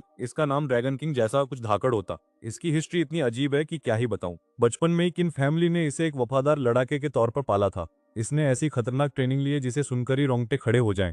ये जंग के मैदानों में मौत का फरिश्ता बनकर घूम चुका है और इस गॉड ऑफ डेथ के नाम से जाना जाता है। यहाँ तक कि किन फैमिली की मदद से इसने कई देशों में अपनी सिक्योरिटी कंपनी भी खड़ी कर ली थी। जब इसे तुम्हारा बॉडीगार्ड बनने के लिए वापस बुलाया गया तो इसके मन में थोड़े नखरे तो थे। उसे लगता था कि वो किन फैमिली के लिए अपनी जान तो दे सकता है, लेकिन अपनी इतनी जबरदस्त काबिलियत को किसी की रखवाली करने में बेकार नहीं करना चाहता। अब भाई, जो बंदा खुद को दुनिया का सबसे बड़ा 30 मार समझता हो, उसे काबू करने का एक ही तरीका है और वो है अपनी ताकत से उसकी अकड़ को पैरों तले कुचल देना। हमारे हीरो ने भी यही किया। जब ये सिर्फ 16 साल का था तब ये अकेला विदेश निकल गया इस ड्रैगन जैसे बंदे, यानी लॉन्ग झांतियान की हैकड़ी निकालने के लिए। मिलिट्री स्ट्रेटेजी हो, स्नाइपर से निशाना लगाना हो, या फिर आमने सामने की गंदी धुलाई, हर चीज में हमारा हीरो इतना परफेक्ट था कि बेचारे झांतियान की सारी प्राइड का कचरा हो गया। मतलब हीरो ने उसे हर लेवल पर ऐसा धोया कि वो अपनी हार कभी भूल नहीं पाया। उस दिन के बाद से जंग के मैदान से एक खूंखार साया गायब हो गया और हमारे हीरो के साथ एक ऐसी परछाई जुड़ गई जो कभी उसका साथ नहीं छोड़ती। सच बताऊं तो झांतियान काम के मामले में बड़ा कड़क बंदा है। अगर इस कहानी में हमारे हीरो जैसा कोई एबनॉर्मल या सुपर पावर वाला नमूना न होता तो पक्का ये झांतियान ही इस दुनिया का मेन हीरो होता। पर क्या करें, ऑथर को तो कुछ और ही मंजूर था। झांतियान के लिए हमारा हीरो किसी पहुंच से बाहर वाले भगवान जैसा है, और ऊपर से छिन फैमिली का उस पर इतना बड़ा कर्ज है कि बचपन से ही उसने अपनी जान उनके नाम कर रखी है। अब झांतियान के सामने कोई छिन फैमिली की इज्जत उछाले, ये उसे कतई बर्दाश्त नहीं, फिर चाहे वो लिन खानदान की सुंदर कन्याएं ही क्यों ना हो। झांतियान ने धीरे से फुसफुसाते हुए कहा, बॉस वो दोनों अभी विदेश में हैं, अगर आप कहें तो मैं उन्हें ऐसी जगह पहुंचा सकता हूं जहां से वापसी का कोई रास्ता नहीं और किसी को कानो कान खबर भी नहीं होगी। अभी हीरो ने कुछ बोला भी नहीं था कि उसके दिमाग में बैठा वो चुलबुला सिस्टम फौरन एक्टिव हो गया। वो अपनी मशीनी आवाज में रटने लगा, अरे होस्ट साहब, ये क्या अनर्थ कर रहे हो? आप उन लिन बहनों को नहीं मार सकते, वो तो अंदर ही अंदर आपसे बेनताब प्यार करती हैं। ये सब बस एक छोटी सी गलत फहमी है, इसे सुलझा लो और फिर देखो आपकी लाइफ एकदम जन्नत बन जाएगी। ये सुनकर हीरो को अपनी हंसी रोकनी पड़ी। उसने मन ही मन सोचा, ओए सिस्टम के बच्चे, तू अब मुझे सिखाएगा कि मुझे क्या करना है। पूरी दुनिया में हजारों लड़कियां इस इंतजार में बैठी हैं कि कब वो इस घर की बहू बनेंगी। अब क्या मैं सबको अपनी गोद में बिठाकर उनकी देखभाल करता फिरूं? तभी ये फुस हुआ। सिस्टम फिर से अपनी मशीनी आवाज निकालता है और कहता है कि ये लिंक बहनें तो मेरी किस्मत में लिखी हैं। किस्मत? अबे चल बे। मैंने नफरत से अपना सिर हिलाया और पूछा, तो क्या अगर मैं तुम्हारी इन बकवास बातों को न मानूं तो क्या मुझ पर आसमान से बिजली गिर जाएगी? ये सुनते ही सिस्टम ने फिर कुछ बोलने की कोशिश की, पर मुझे इतनी चिढ़ हुई कि मैंने एक झटके में उसकी आवाज ही गायब कर दी। बेचारा सिस्टम भी सदमे में चला गया होगा कि अब तक तो सिर्फ सिस्टम ही होस्ट को ब्लॉक करता आया था, पर यहाँ तो उल्टी गंगा बह रही है। मैंने इस फालतू के डिब्बे को इग्नोर किया और सोचने लगा कि क्या उन दोनों बहनों को बिना किसी को पता चले दुनिया से विदा कर दूं। थोड़ी देर की खामोशी के बाद मैंने हाथ हिलाया और कहा, अभी इसकी जरूरत नहीं है। लॉन्ग झांतियान को मेरी बात समझ नहीं आई, तो मैंने उसकी तरफ देखते हुए कहा, किसी को सीधे मौत की नींद सुला देना बहुत आसान है और उतना ही बोरिंग भी। इतनी जल्दी मार दिया तो मजा कैसे आएगा? उससे पहले थोड़ा ब्याज वसूलना तो बनता है। मैं तो बस ये देखना चाहता हूँ कि जब मौत सामने खड़ी होगी तब उन दोनों बहनों का वो प्यारा फू यूजे किसे बचाने के लिए हाथ आगे बढ़ाता है। ये सुनते ही झांतियान के चेहरे पर एक शिकारी जैसी मुस्कान आ गई और वो बोला, मैं समझ गया छोटे मालिक। झांतियान को काम सौंप कर जब मैं अपने विला वापस आया, अभी बैठा ही था कि मेरा फोन बजने लगा। फोन मेरी दादी का था। देखो यार, बचपन से मम्मी पापा तो काम में बिजी रहते थे, तो दादी ने ही मुझे पाल पोस कर बड़ा किया है, इसलिए मैं उनसे बहुत प्यार करता हूँ। दादी ने फोन उठाते ही वही दोनों बहनों वाला मुद्दा छेड़ दिया। वो बोली, मो बेटा बुरा मत मानना, मैं भले ही बूढ़ी हो गई हूँ पर दकियानुसी नहीं हूँ। मुझे पता है कि तुम जैसे नौजवानों को अपनी आज़ादी कितनी पसंद है। दादी ने साफ कह दिया कि बेटा, अगर तुझे ये सब पसंद नहीं है तो मेरी इज्जत बचाने के चक्कर में अपना सिर मत फोड़। लिंग बहनों का कच्चा चिट्ठा दादी तक पहुंच चुका था और उन्हें समझ आ गया था कि उनकी लाडलियों ने भारी रायता फैला दिया है। ये सुनकर हमारे हीरो ने चैन की सांस ली। भाई, इस पूरी दुनिया में दादी ही तो एक ऐसी इंसान है जिनकी ये परवाह करता है, वरना बाकी सबको तो ये नाश्ते में चबा जाए। अगर दादी का प्रेशर ना होता तो वो लिंग बहनें कब की फुटपाथ पर कटोरा लेकर बैठी होती। हीरो ने फोन रखा और सोचा, चलो अब आखिरी रुकावट भी खत्म हुई, अब लिंग खानदान का तो तंबू गाड़ना ही है। लेकिन उससे पहले इस सो कॉल्ड सिस्टम की थोड़ी खबर लेनी होगी। एक सिगरेट सुलगाकर जैसे ही हीरो ने धुएं के छल्ले छोड़े और सिस्टम की पाबंदी हटाई, बेचारा सिस्टम तो पागलों की तरह चीखने लगा। कहने लगा, अबे ओए होस्ट, ये क्या जादू टोना है? तूने मुझे ब्लॉक कैसे किया? ये तो मुमकिन ही नहीं है। मेरी फाइलों में तो तेरे बारे में ऐसा कुछ लिखा ही नहीं था। सिस्टम की तो जैसे फटकर हाथ में आ गई थी, क्योंकि उसे समझ आ गया था कि इस बंदे के साथ अब उसकी बॉसगिरी नहीं चलने वाली। अब तो ऐसा लग रहा था जैसे शिकारी खुद शिकार बन गया हो। हीरो ने बड़े स्वेग से सिगरेट की राख झड़ी और शांति से पूछा, ज्यादा ज्ञान मत पेल, बस ये बता कि तेरा असली मालिक कौन है और तू आया कहाँ से है? सिस्टम ने फिर वही पुरानी घिसी पिटी फिल्मी कहानी सुनाई कि मैं तो ऊपर वाले का दिया हुआ वरदान हूँ, जो तेरी फूटी हुई किस्मत बदलने आया हूँ। हीरो मुस्कुराया और बोला, लगता है तू प्यार की भाषा नहीं समझेगा, तो जा फिर से कालकोठरी में बैठ और अपनी औकात याद कर, इससे पहले कि सिस्टम अपनी सफाई में एक शब्द भी बोल पाता। हीरो ने उसे दोबारा म्यूट कर दिया। अब इस शोर शराबे वाले सिस्टम से फुर्सत मिली तो हीरो ने हाथ मुंह धोया और सीधा बिस्तर पर लेट गया। आखिर दिन भर की इतनी मारधाड़ और फालतू के ड्रामे के बाद बेचारा थक जो गया था। अगली सुबह जब अपनी आंखें खुली तो मैंने एक बार फिर उस नखरेबाज सिस्टम को बाहर निकाला और पूछा, क्यों भाई, आज कुछ बोलने का इरादा है या फिर अगले हफ्ते का मुहूर्त निकालूं? वैसे मुझे लगता है कि मैं समझ गया हूँ। तूने मुझे उन लिन बहनों के साथ सुलह करने का ऑप्शन इसलिए दिया है क्योंकि इसमें तेरा ही कोई बड़ा फायदा छुपा है। देख भाई, अगर मैंने एक हफ्ता और इंतजार किया तो उनकी कब्र पर एक एक मीटर लंबी घास उग जाएगी और फिर तुझे कुछ नहीं मिलने वाला। मेरी बात सुनते ही सिस्टम की वह सड़ी हुई रोबोटिक आवाज फिर से गूंजी, होस्ट, सिस्टम को इतना मजबूर मत करो, मैं कुदरत का करिश्मा हूँ, क्या तुम्हें ऊपर वाले के खैर से डर नहीं लगता? अब भाई अपना तो स्वैग ही अलग है। मैंने साफ कह दिया, हाँ भाई बुला ले, अपनी बिजली करवा दे, मुझ पर हमला। तुझे क्या लगता है इस किस्मत के धनी यानी इस मेन कैरेक्टर की कोई वैल्यू नहीं है? पिछले जन्म के उन ढेरों उपन्यासों के हिसाब से मैं यहाँ का वह हीरो हूँ जिसे कोई छू भी नहीं सकता। मेरी इस दुनिया में एंट्री ही एक इत्तेफाक थी, और आज तक मैं जिस तरह मजे में बढ़ा हूँ उससे साफ है कि यह दुनिया मेरा कुछ नहीं बिगाड़ सकती। फिर मैं क्यों डरूं? अगर दम है तो इस कुत्ते सिस्टम में इतनी हिम्मत होनी चाहिए कि मुझ पर बिजली गिरवा कर मेरा काम तमाम कर दे। अब सिस्टम भी अपनी औकात पर आ गया और बोला, होस्ट इतनी हैकड़ी दिखाना अच्छी बात नहीं है। अगर कुदरत तुम्हारा कुछ नहीं बिगाड़ सकती तो कोई बात नहीं, मैं ये नौकरी छोड़कर चला जाऊंगा। मैं अपना बोरिया बिस्तर समेट लूंगा और तू यहाँ अकेला सड़ता रही हो। उसकी बात सुनकर मुझे हंसी आ गई। मैंने कहा, बेटा तू जितना सीधा बनता है उतना है नहीं। तू यहाँ से भाग तो सकता है, लेकिन तुझे अपना मिशन तो पूरा करना ही होगा ना। तुझे किसी न किसी किस्मत वाले हीरो के शरीर में तो घुसना ही पड़ेगा। और याद रखना, अगर तूने ज्यादा नाटक किया तो मैं इस दुनिया के चुन चुनकर सारे किस्मत वाले नायकों को खत्म कर दूंगा। यह सुनकर सिस्टम की सच में फट गई, क्योंकि उसे एहसास हो गया था कि मेरे पास ऐसा करने की पूरी पावर है। सिस्टम ने चुप्पी साध ली, पर भाई अपन को खामोशी पसंद नहीं है। मैंने सीधा बोल दिया कि अगर नहीं बोलना तो मत बोल, 1 हफ्ते बाद मिलेंगे। तब तक मैं तुझे लिंग बहनों की कब्र पर उगी घास दिखाऊंगा कि वो कितनी लंबी हो गई है। मेरी ये बात सुनकर उस मशीनी आवाज में घबराहट साफ सुनाई देने लगी। बेचारे सिस्टम को समझ नहीं आ रहा था कि कहानी का कचरा कैसे हो गया। उसकी स्क्रिप्ट के हिसाब से तो किन परिवार को बर्बाद हो जाना चाहिए था, पर वो तो और भी ज्यादा चमक रहे हैं। ऊपर से मैं जिसे उसे अपनी उंगलियों पर नचाना था, अब उल्टा उसी की गर्दन दबाए बैठा हूँ। खैर, अब उसके पास कोई रास्ता नहीं बचा था, क्योंकि वो मुझसे जुड़ चुका था। वो गिड़गिड़ाते हुए बोला कि मालिक, आप जो पूछना चाहते हो पूछो, मैं सब बता दूंगा। मैंने मुस्कुराते हुए उससे उसका असली ठिकाना और मकसद पूछा। काफी देर चुप रहने के बाद उसने सिर्फ 2 शब्द कहे, कब्जा करना। मतलब जैसे ही मैं सिस्टम के इनामों का इस्तेमाल करके इस दुनिया का सबसे बड़ा सुरमा बन जाऊंगा। ये सिस्टम मेरी आदि शक्ति और वजूद को खुद में सोख लेगा। ये सुनते ही मेरा माथा ठनका। अगले ही पल सिस्टम की आवाज में खौफ भर गया और मेरे कानों में कान फोड़ देने वाले अलार्म बजने लगे। वार्निंग आने लगी कि सिस्टम की कोडिंग में कोई घुस गया है और उसके बुनियादी नियम बदले जा रहे हैं। सिस्टम चिल्लाने लगा कि ये कैसे हो सकता है। मैंने अपनी मर्जी के दम पर सिस्टम की जड़ों को ही हैक कर लिया था। मैं किसी को भी अपनी मेहनत की मलाई खाने नहीं दे सकता। अब सिस्टम को समझ आ गया था कि उसने किस डरावने दानव से पंगा ले लिया है। अब से ये सिस्टम पूरी तरह मेरा गुलाम बन चुका था। दुख की बात यह थी कि इसकी चेतना को मिटाया नहीं जा सकता था, पर अब इसके पास कोई पावर नहीं बची थी। अब ये बस एक बेकार की इंस्ट्रक्शन मैनुअल बनकर रह गया था। उसकी अकड़ अब पूरी तरह ढीली हो गई थी और वो कुत्ते की तरह दुम हिलाते हुए वफादारी की कस्में खाने लगा कि मालिक, अब मैं बस आपका हुक्म मानूंगा और एक मामूली गाइड बनकर रहूंगा। किन खानदान की औरतें? नौकरानी ने दरवाजा खटखटाकर याद दिलाया कि छोटे सरकार, नाश्ते का टाइम हो गया है। अब सिस्टम की पूरी कुंडली निकालने के बाद हमारे हीरो ने उसे साइड में रखा, क्योंकि भाई पेट पूजा भी तो जरूरी है ना। उधर दूसरी तरफ यूलोंग विला के पास एक चमचमाती मायबैक सुपरफास्ट रफ्तार से दौड़ी आ रही थी। कार में बैठा था अपना विलेन लिन स्याओ और उसकी वो नखरेबाज चिपकली बाईजे। लिन भाई की आंखों के नीचे इतने गहरे काले घेरे थे कि पांडा भी उसे देखकर शर्मा जाए। बेचारा पूरी रात सो नहीं पाया और शक्ल ऐसी बना रखी थी जैसे किसी ने उसकी किडनी चुरा ली हो। अब देखो भाई, इन इन्वेस्टर्स की नाक कितनी तेज होती है। अपने हीरो ने बस एक हल्की सी फुसफुसाहट क्या की, इन शिकारी कुत्तों ने तो सूंघ ही लिया। 1 घंटा भी नहीं हुआ और सारे इन्वेस्टर्स ऐसे भागे जैसे फ्री की सेल खत्म हो रही हो। जिसको देखो वो कॉन्ट्रैक्ट फाड़ रहा था और पैसे वापस खींच रहा था। कुछ लोग तो भाई को पेनल्टी भरने को भी तैयार थे। बस लिन के साथ काम नहीं करना था। हद तो तब हो गई जब आज सुबह सरकारी अफसरों ने भी अपना जलवा दिखा दिया और कंस्ट्रक्शन साइट पर ताला ठोक दिया। बहाना क्या बनाया कि साइट पर सेफ्टी का खतरा है। भाई साहब, और एक सरकारी बाबू जो एक छोटी सी फाइल आगे बढ़ाने में सालों लगा देते हैं, आज वो बिजली की रफ्तार से काम कर रहे थे। लिन बेचारे को संभलने का मौका तक नहीं मिला।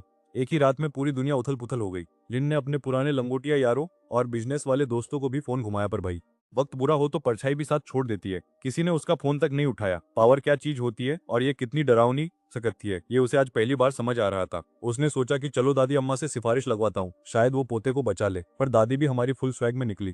उन्होंने लिन को भाव तक नहीं दिया। अब जब कोई रास्ता नहीं बचा तो लिन भाई अपनी इज्जत का कचरा करवा कर सुबह सुबह यूलोंग विला पहुंच गए माफी मांगने।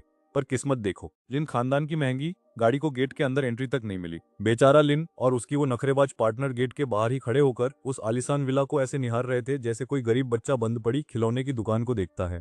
यहाँ हमारे लिन साओ भाई को पेट्रोलिंग करती सिक्योरिटी दिख जाती है और वो बिना देरी किए दरवाजे की घंटी ऐसे बजाने लगते हैं जैसे पड़ोसियों से उधार मांग रहे हो। अरे भाई, मैं लिन साओ हूँ, जरा दरवाजा तो खोलो यार। अब लिन साओ के चिल्लाने से हवेली के अंदर हलचल हुई और सामने आया सिक्योरिटी का कैप्टन, जिसका कोड नेम था टाइगर। ये बंदा अपने मेन विलेन लॉन्ग झांतियान का पालतू शेर था, जिसे उसने खुद अपनी देखरेख में पाला पोसा और ट्रेनिंग दी थी। वैसे तो ये खुद को सिक्योरिटी कंपनी कहते हैं, लेकिन असलियत में ये भेड़ की खाल में भेड़ियों वाली भाड़े की फौज है। चिन फैमिली की पूरी सुरक्षा का ठेका इन्हीं के पास है और ये जितने पावरफुल हैं उतने ही बेरम भी।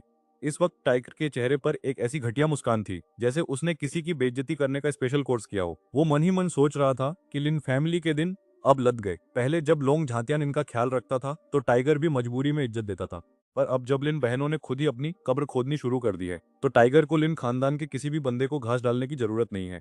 सच तो ये है कि अगर ऊपर से बॉस का ऑर्डर ना होता तो ये लोग कल रात ही लिन खानदान का इस दुनिया से बोरिया बिस्तर समेट चुके होते। टाइगर गेट के पास आया और लिन शाओ को ऊपर से नीचे तक ऐसे देखा जैसे कोई कबाड़ी पुराना टूटा फूटा सामान देख रहा हो। फिर बड़े टशन में किसी सरकारी बाबू की तरह बोला, क्या तुम्हारा अपॉइंटमेंट है?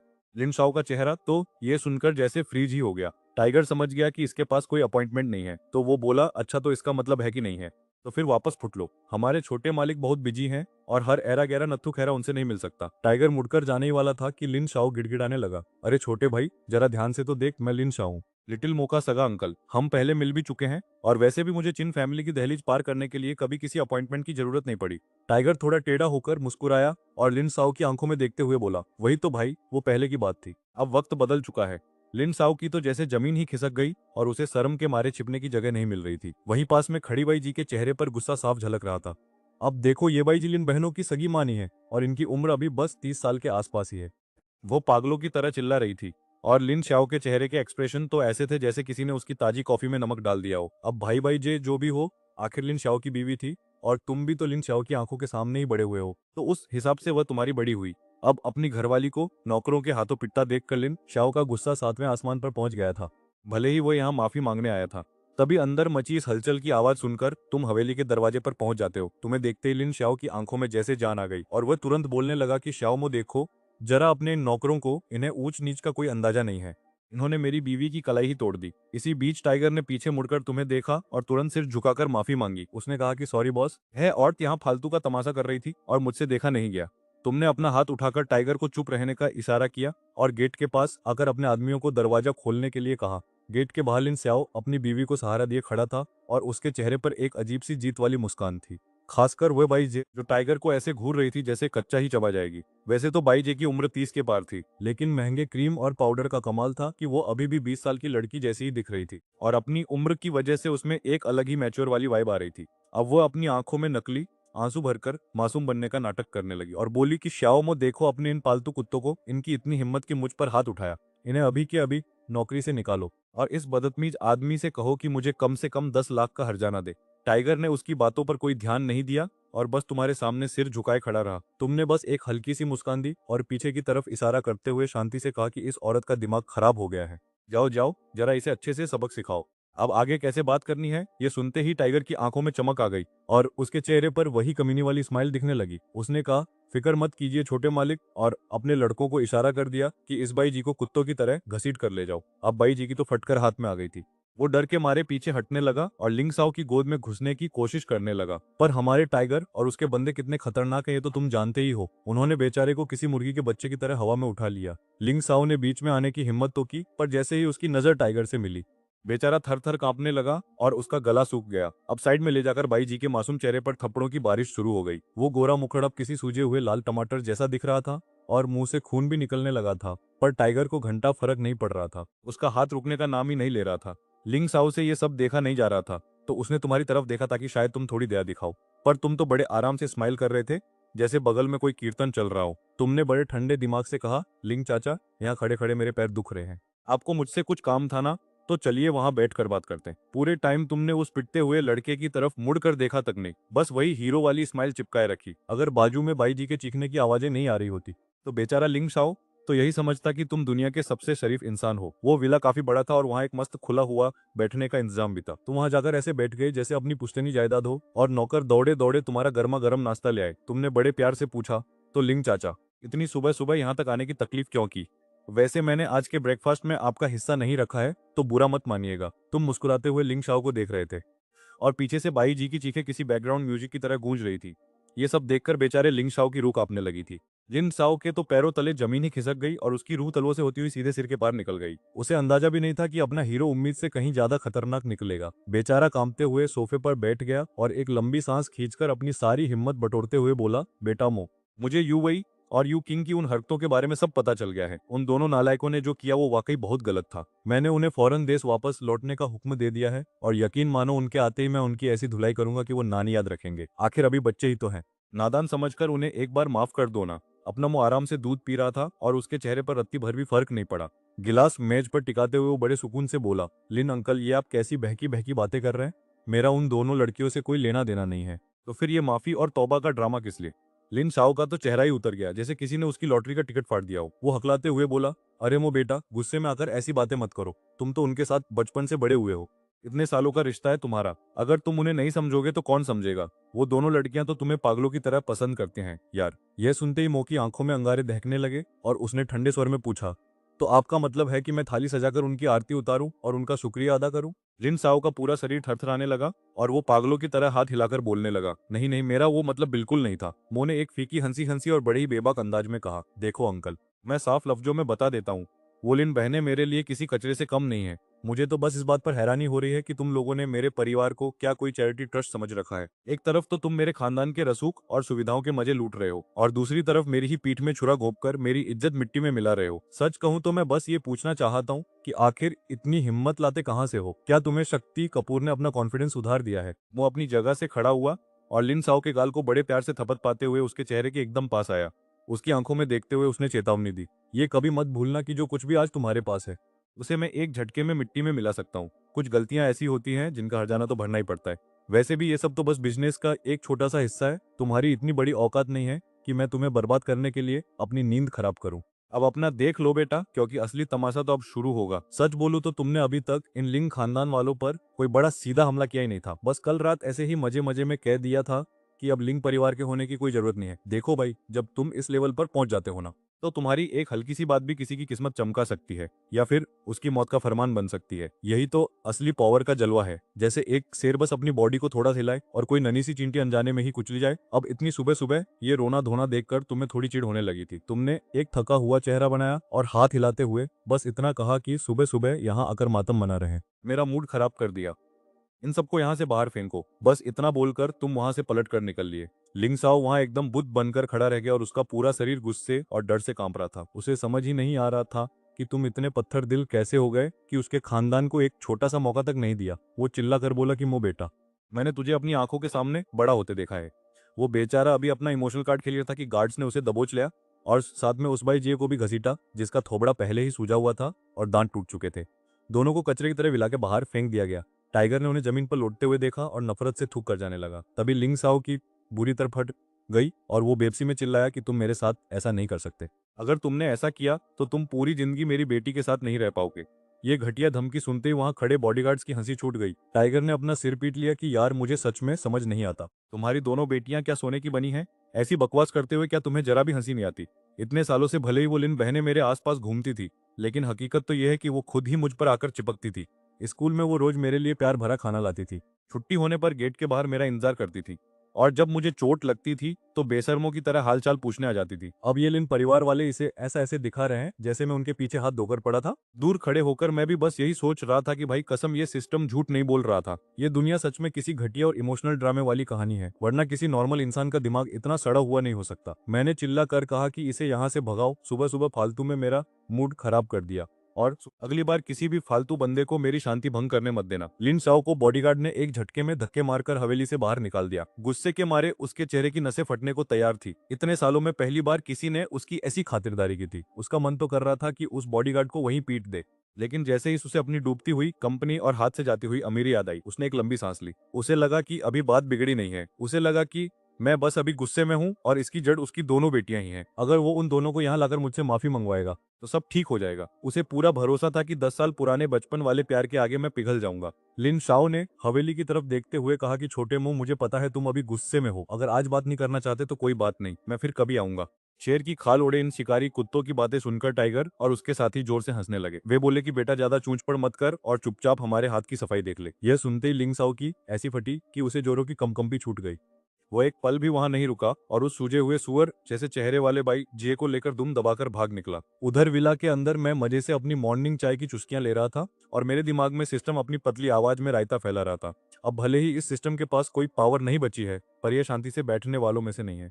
इसके पास और कोई काम तो है नहीं, तो बस 24 घंटे मेरे दिमाग में अपनी चिकनी चुपड़ी बातें पेलता रहता है। वैसे बोरियत दूर करने के लिए इसकी बकवास सुनना कोई बुरा आइडिया नहीं है। सिस्टम बड़े प्यार से बोला कि मालिक आप मिशन पूरा क्यों नहीं करते। भले ही सिस्टम के सारे अधिकार आपके पास हैं, पर मैंने जो मिशन दिए थे वे बहुत सोच समझकर बनाए थे। उन लिंग बहनों के पास सच में कुछ बहुत ही कड़क माल है। मैंने पूछा कि आखिर उनके पास ऐसा क्या है, तो सिस्टम ने बताया कि उसके पास सबको स्कैन करने की शक्ति है, जिससे वह किसी भी हीरो या साइड विलन की पूरी कुंडली निकाल सकता है और उनकी रूह तक को झांक सकता है।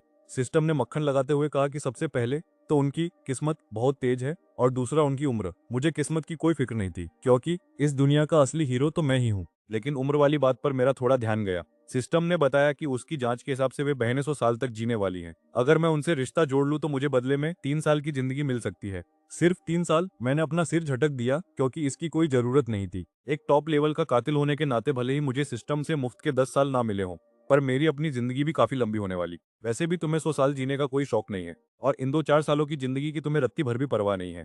तभी तुम्हारे फोन की घंटी बजती है और तुम देखते हो कि मैसेज बार में लॉन्ग झांतियन का मैसेज आया है। वो रिसोर्ट आइलैंड के पास पहुंच चुकी है। याद है ना, तुमने कहा था कि लिन बहनों से पहले थोड़ा ब्याज वसूलना है। बस इसीलिए वो रात भर जागकर देश से बाहर निकल गई और अब तुम्हें मिशन की प्रोग्रेस रिपोर्ट दे रही है। तुम्हारे चेहरे पर एक टेढ़ी मुस्कान आ जाती है, क्योंकि तुम्हें पता है कि अब असली सर्कस शुरू होने वाला है। आज सुबह होते ही लिन यूई और लिन यूकिंग को एहसास हो गया कि मामला गड़बड़ है। नाश्ता करते वक्त यूई को पता चला कि उसका कार्ड वैसे ही काम नहीं कर रहा, जैसे पुरानी फिल्मों में एन वक्त पर हीरो की गन काम नहीं करती। इस झटके से उसे समझ आ गया कि तुम शायद सच में भड़के हुए हो, वरना तुम उसका कार्ड कभी ब्लॉक नहीं करते। खैर, उसे पता तो था कि तुम गुस्से में हो, पर उस मैडम को फिर भी यही लग रहा था कि तुम बस छोटी सोडोच वाले इंसान हो और फालतू के नखरे दिखा रहे हो। अब कोई रास्ता ना बचा, देख उसने अपने बाप का दिया हुआ कार्ड निकाला। लेकिन उसके तोते तब उड़ गए जब उससे पता चला कि उसके सगे बाप ने भी उसके सारे क्रेडिट कार्ड्स पर ताला लगा दिया है। एक ही रात में ये दोनों रानियां सड़क पर आ गईं, और यहाँ तक कि उनके आखिरी नाश्ते के पैसे भी यूजे को भरने पड़े। अब भाई, इस टापू पर महंगाई आसमान छू रही है और एक बार का नाश्ता ही हजारों रुपयों में बैठता है। इसलिए पैसे देते वक्त यूजे की फटने लगी थी। यूए ने बड़े प्यार से यूजे के सिर पर हाथ फेरा और वादा किया कि छोटे, तू टेंशन मत ले, मैं अभी डैडी को फोन करके सब ठीक कर दूंगी और फिर तुझे 10 गुना पैसे वापस दूंगी। यूजे की आंखों में लालच की चमक आ गई, पर वो शरीफ बनने का नाटक करते हुए बोला कि कोई बात नहीं दीदी, आपने मेरी इतनी मदद की है तो अब आपकी सेवा करना मेरे लिए खुशकिस्मती की बात है। यूए मन ही मन तुम्हारी तुलना उस लड़के से करने लगी और सोचने लगी कि काश अम्मो भी तुम्हारी तरह इतना समझदार और तमीज वाला होता। अपने इस आज्ञाकारी भाई को देखकर उसने एक ठंडी सांस भरी और वापस अपने कमरे की तरफ चली गई। लिन यूवे मैडम पूरी तैयारी में थी कि मुझे कॉल करके अपनी भड़ास निकालेंगी और पूछेंगी कि आखिर मैंने उनका कार्ड बंद करने की हिम्मत कैसे की। लेकिन अफसोस, मुझे उस औरत की फालतू बातें सुनने में कोई दिलचस्पी नहीं थी, इसलिए मैंने उसे पहले ही ब्लॉक मार दिया था। अब जब मुझसे दाल नहीं गली, तो उसने सोचा कि चलो अपने उन अमीर दोस्तों को याद किया जाए, जिनके पास इतना पॉकेट मनी होता है कि आम इंसान पूरी जिंदगी मेहनत करके भी उतना नहीं कमा सकता। उसे लगा कि कोई ना कोई तो उसे थोड़े पैसे दे ही देगा और उनकी रईसी वाली जिंदगी फिर से पटरी पर आ जाएगी। लेकिन भाई, दुनिया बड़ी जालिम है। उन अमीर घर के शहजादों ने एक के बाद एक बहाने बनाना शुरू कर दिए। कुछ ने तो कॉल देखते ही फोन ऐसे काटा जैसे कोई उधार मांगने वाला फोन कर रहा हो। लेकिन युवई को तो अपनी आंखों पर यकीन ही नहीं हो रहा था, क्योंकि कल तक जो लोग इसके पीछे दुम हिलाते थे, आज वही इसे घास तक नहीं डाल रहे थे। असल में इन बहनों को ये अंदाजा ही नहीं था कि रईसों की दुनिया बहुत छोटी होती है, और पूरे शहर को पता चल चुका था कि मैंने लिन खानदान को बर्बाद करने का ऐलान कर दिया। और बिजनेस की दुनिया में कोई भी समझदार आदमी एक फटीचर खानदान के लिए मुझसे दुश्मनी मोल नहीं लेना चाहता था। अब लिन यूं बेचारी सिर पकड़कर बैठ गई, क्योंकि उसके पास फूटी कौड़ी भी नहीं बची थी। अगर आज रात तक पैसों का जुगाड़ नहीं हुआ तो होटल वाले उन्हें सामान के साथ सड़क पर फेंक देंगे। तभी लिन श्याओ ने चिढ़ते हुए कहा कि क्यों ना पापा से बात की जाए, आखिर हम उन्हीं की बेटियां हैं। लिन श्याओ का गुस्सा तो 7वें आसमान पर था और वो अपनी बहन को कच्चा चबा जाना चाहती थी। अभी थोड़ी देर पहले ही वो छिन परिवार के घर पर बुरी तरह जलील होकर आई थी, और हालांकि उसके दिल में मेरे लिए नफरत का पहाड़ टूट रहा था, पर उसे पता था कि इन पिछले 2 दिनों में जो भी रायता फैला है उसकी असली जड़ उसकी ये बहन ही है। अब यार, इधर तो माहौल एकदम गर्म हो रखा है। लिन शाओ का गुस्सा तो देखो, जैसे किसी ने उसकी चाय में नमक डाल दिया हो। वो फोन पर अपनी बेटी पर ऐसे चिल्ला रहा है जैसे कोई मोहल्ले का अंकल बिना बात के भड़क जाता है। वो कहता है कि तुम दोनों बहनों की वजह से पूरा लिन खानदान अब बर्बाद होने वाला है। सही में यार, ये मनहुआ वाले बाप हमेशा इतने ड्रामा क्वीन क्यों होते हैं। वो साफ धमकी देता है कि अगर अभी के अभी वापस नहीं आई तो दोनों बेटियों से रिश्ता नाता तोड़ेगा। और देखो तो बटलर साहब तो पहले ही रिसोर्ट पहुंच चुके हैं। फोन पटकने के बाद लिन साओ ने तो जैसे कसम ही खा ली थी। उसने कल रात ही अपने गुंडे भेज दिए थे ताकि लिन लड़की फू यूजे को भी घसीट कर वापस ले जा सके। अब यू किंग का चेहरा तो एकदम सफेद पड़ गया है और बेचारी की आंखों से गंगा जमुना बह रही है। पहली बार बाप से इतनी गंदी डांट सुनी है तो सदमा तो लगेगा ही ना। दोनों बहनें सोच रही हैं कि भाई ऐसी कौन सी बड़ी बात हो गई जो सब हाथ धोकर पीछे पड़ गए हैं। क्या इनके घर वालों की नजर में इनकी कोई औकात नहीं है। छोटी बहन यूकिंग का तो दिमाग ही काम करना बंद कर चुका है। वो अपनी बड़ी बहन से पूछती है कि अब क्या करे, लेकिन युवई की सुई तो अभी भी उस नल्ले फू यूजे पर ही अटकी है। कहती है कि उसे हमारी जरूरत है। वाह बहन वाह, यहाँ घर उजड़ रहा है और तुम्हें अपने उस मजनू की पड़ी है। तभी कमरे की डोर बेल बजती है। यूकिंग को लगा शायद उसका हीरो वापस आ गया है, पर दरवाजा खोलते ही बाहर 4-5 अनजान और डरावने गुंडे खड़े थे। यूकिंग अभी मासूमियत से पूछ ही रही थी कि भाई रास्ता भटक गए हो क्या। तभी उन कमीनों ने एक टेढ़ी मुस्कान दी और बिजली की रफ्तार से एक इंजेक्शन निकालकर सीधे उसकी गर्दन में ठोक दिया। अब ये कौन सा नया तरीका है भाई, बिना किसी वार्निंग के सीधे सुला दिया। यूकिंग को पूरी दुनिया गोल घूमती हुई लगने लगी और अगले ही पल मैडम वहीं ढेर होकर बेहोश हो गई। बेचारे लड़के ने अपनी आखिरी सांसों में अपनी बहन की चीख सुनी, लेकिन अगले ही पल वो आवाज भी एकदम शांत हो गई। साफ बात है उसकी बहन का हसर भी उसके जैसा ही हुआ है। दूसरी तरफ बगल वाले कमरे में हमारा ये चॉकलेट बॉय फुयूजे अभी अभी नहाकर शीशे के सामने अपनी चिकनी स्किन और नैन नक्श को निहार रहा है। भाई इतना हैंडसम और मासूम दिख रहा है कि किसी का भी इसे प्रोटेक्ट करने का मन कर जाए। और लिन बहनों के साथ भी यही हुआ था, लेकिन ये शरीफ दिखने वाला लौंडा असल में बड़ा खिलाड़ी निकला। इसने अपनी जेब से नशीले पाउडर का एक पैकेट निकाला और एक ऐसी मुस्कान दी जिसे देखकर शैतान भी शर्मा जाए। आज रात ये उन दोनों बहनों की वाइन में कुछ मिलावट करके उन्हें पूरी तरह से अपना बनाने का प्लान सेट कर चुका है। फू यूजे अपनी वो 2 बोतलें लेकर जब उनके कमरे के बाहर पहुंचा तो उसे दिखा कि दरवाजा खुला है। अब इस महान इंसान को लगा कि शायद लड़कियां इसी का इंतजार कर रही हैं। चेहरे पर एक घटिया सी मुस्कुराहट लेकर उसने कमरा खोला, लेकिन अंदर का नजारा देखकर उसके तो होश ही उड़ गए। कमरे में दोनों बहनों का नामो निशान तक नहीं था। फू यूजे को यह बात बड़ी अजीब लगी, क्योंकि कायदे से तो वो दोनों उसे एक पल के लिए भी अकेला नहीं छोड़ती थी।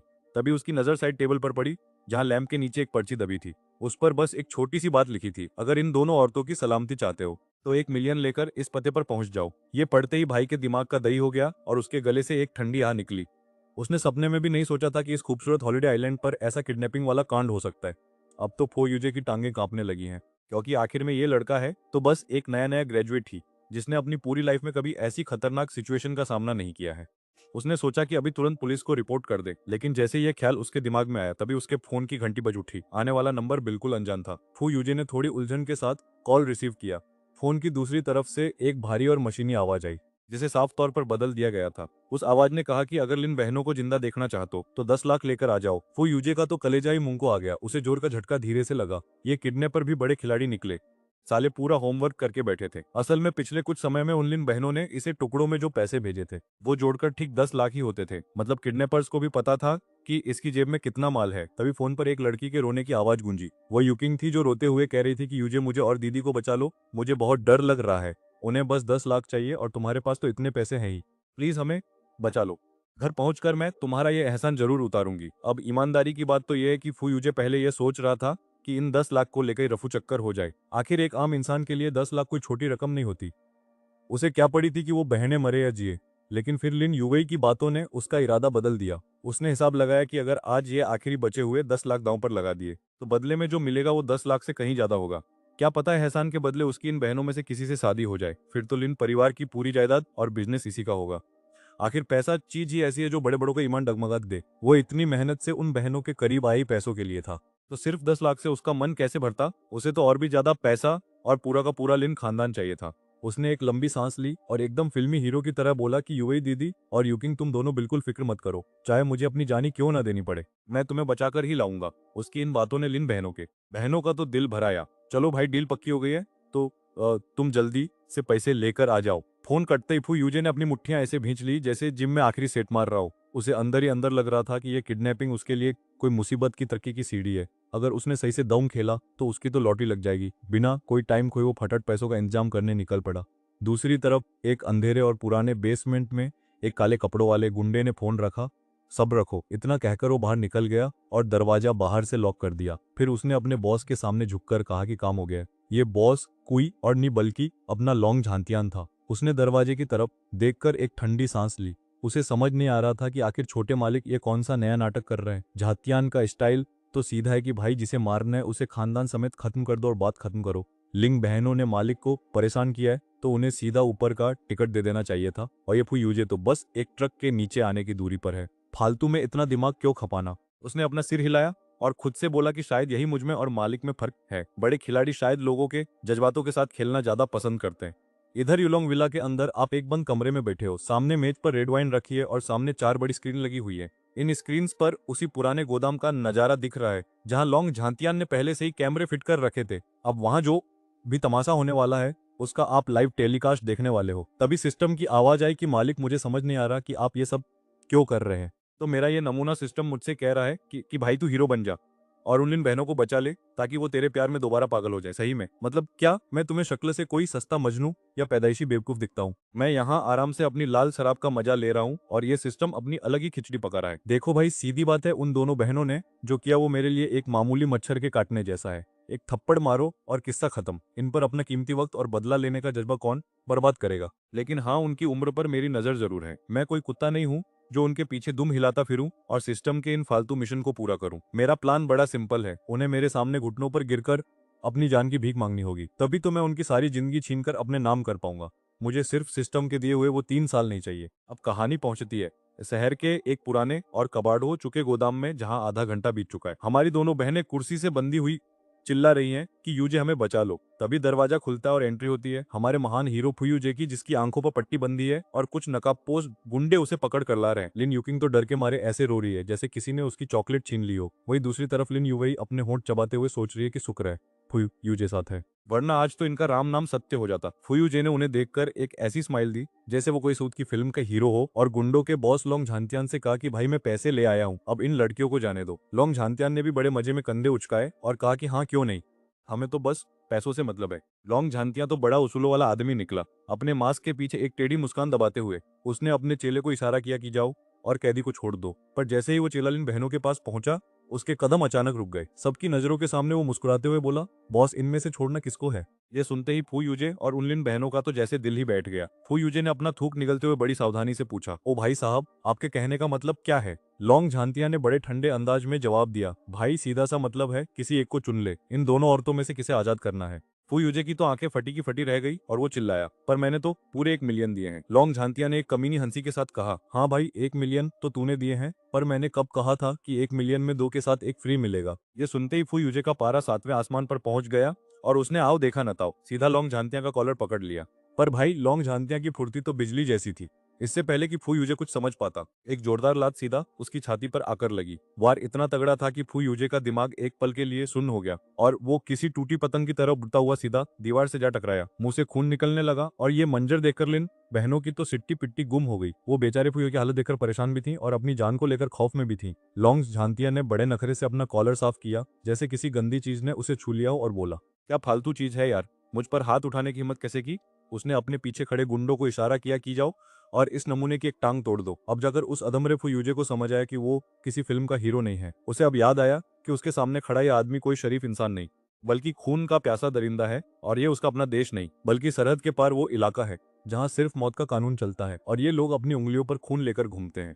अरे भाई भाई भाई, गलती हो गई, माफ कर दो। ये फुयूजे जमीन पर गिरकर ऐसे रहम की भीख मांग रहा है जैसे महीने की आखिरी तारीख को एम्प्लॉय अपने बॉस से सैलरी मांग रहा हो। पर हमारे लॉन्ग झांतियन के चेले चपातों को दया माया से क्या लेना देना। उन्होंने एक मोटा सा लोहे का पाइप उठाया और फुयूजे की टांग पर ऐसा तगड़ा शॉट जड़ा कि पूरे कबाड़ खाने में उसकी ऐसी चीख गूंजी जैसे किसी ने बिना सुन्न किए उसका ऑपरेशन कर दिया हो। हालत इतनी खराब थी कि बेचारी लिन बहनें तो डर के मारे ये नजारा देख तक नहीं पा रही थी। कुछ ही मिनटों में फुयूजे का कचूमर निकल गया। अब लॉन्ग झांतियान ने अपना बीपी हाई करते हुए कहा, अबे ओए मेरा टाइम खोटी मत कर, जल्दी चुन। सिर्फ 10 लाख का बजट है तो एक ही माल मिलेगा। देख भाई, हम तो ठहरे शरीफ बिजनेसमैन, जुबान के पक्के हैं, जल्दी चुन ले वरना तुम सब यहीं परमानेंट टाटा बाय बाय हो जाओगे। घड़ी की सुइयां भाग रही थी और लॉन्ग झांतियान की नकाब के पीछे वाली आंखों में साक्षात यमराज नजर आ रहे थे। उसे देखते फुयूजे की ऐसी फटी कि उसे समझ आ गया कि यहाँ कोई मोल भाव नहीं चलने वाला। अब साला असली धर्म संकट तो यह है कि लिन युवई को बचाया लिन यूकिंग को। किसी एक को चुनना मतलब दूसरी को सीधा नर्क का वीआईपी टिकट थमाना है, ऊपर से उसकी टांग का जो कीमा बना है। उसकी वजह से वो थर थर कांप रहा था। फुई यूजे फिर से रोते हुए बोला,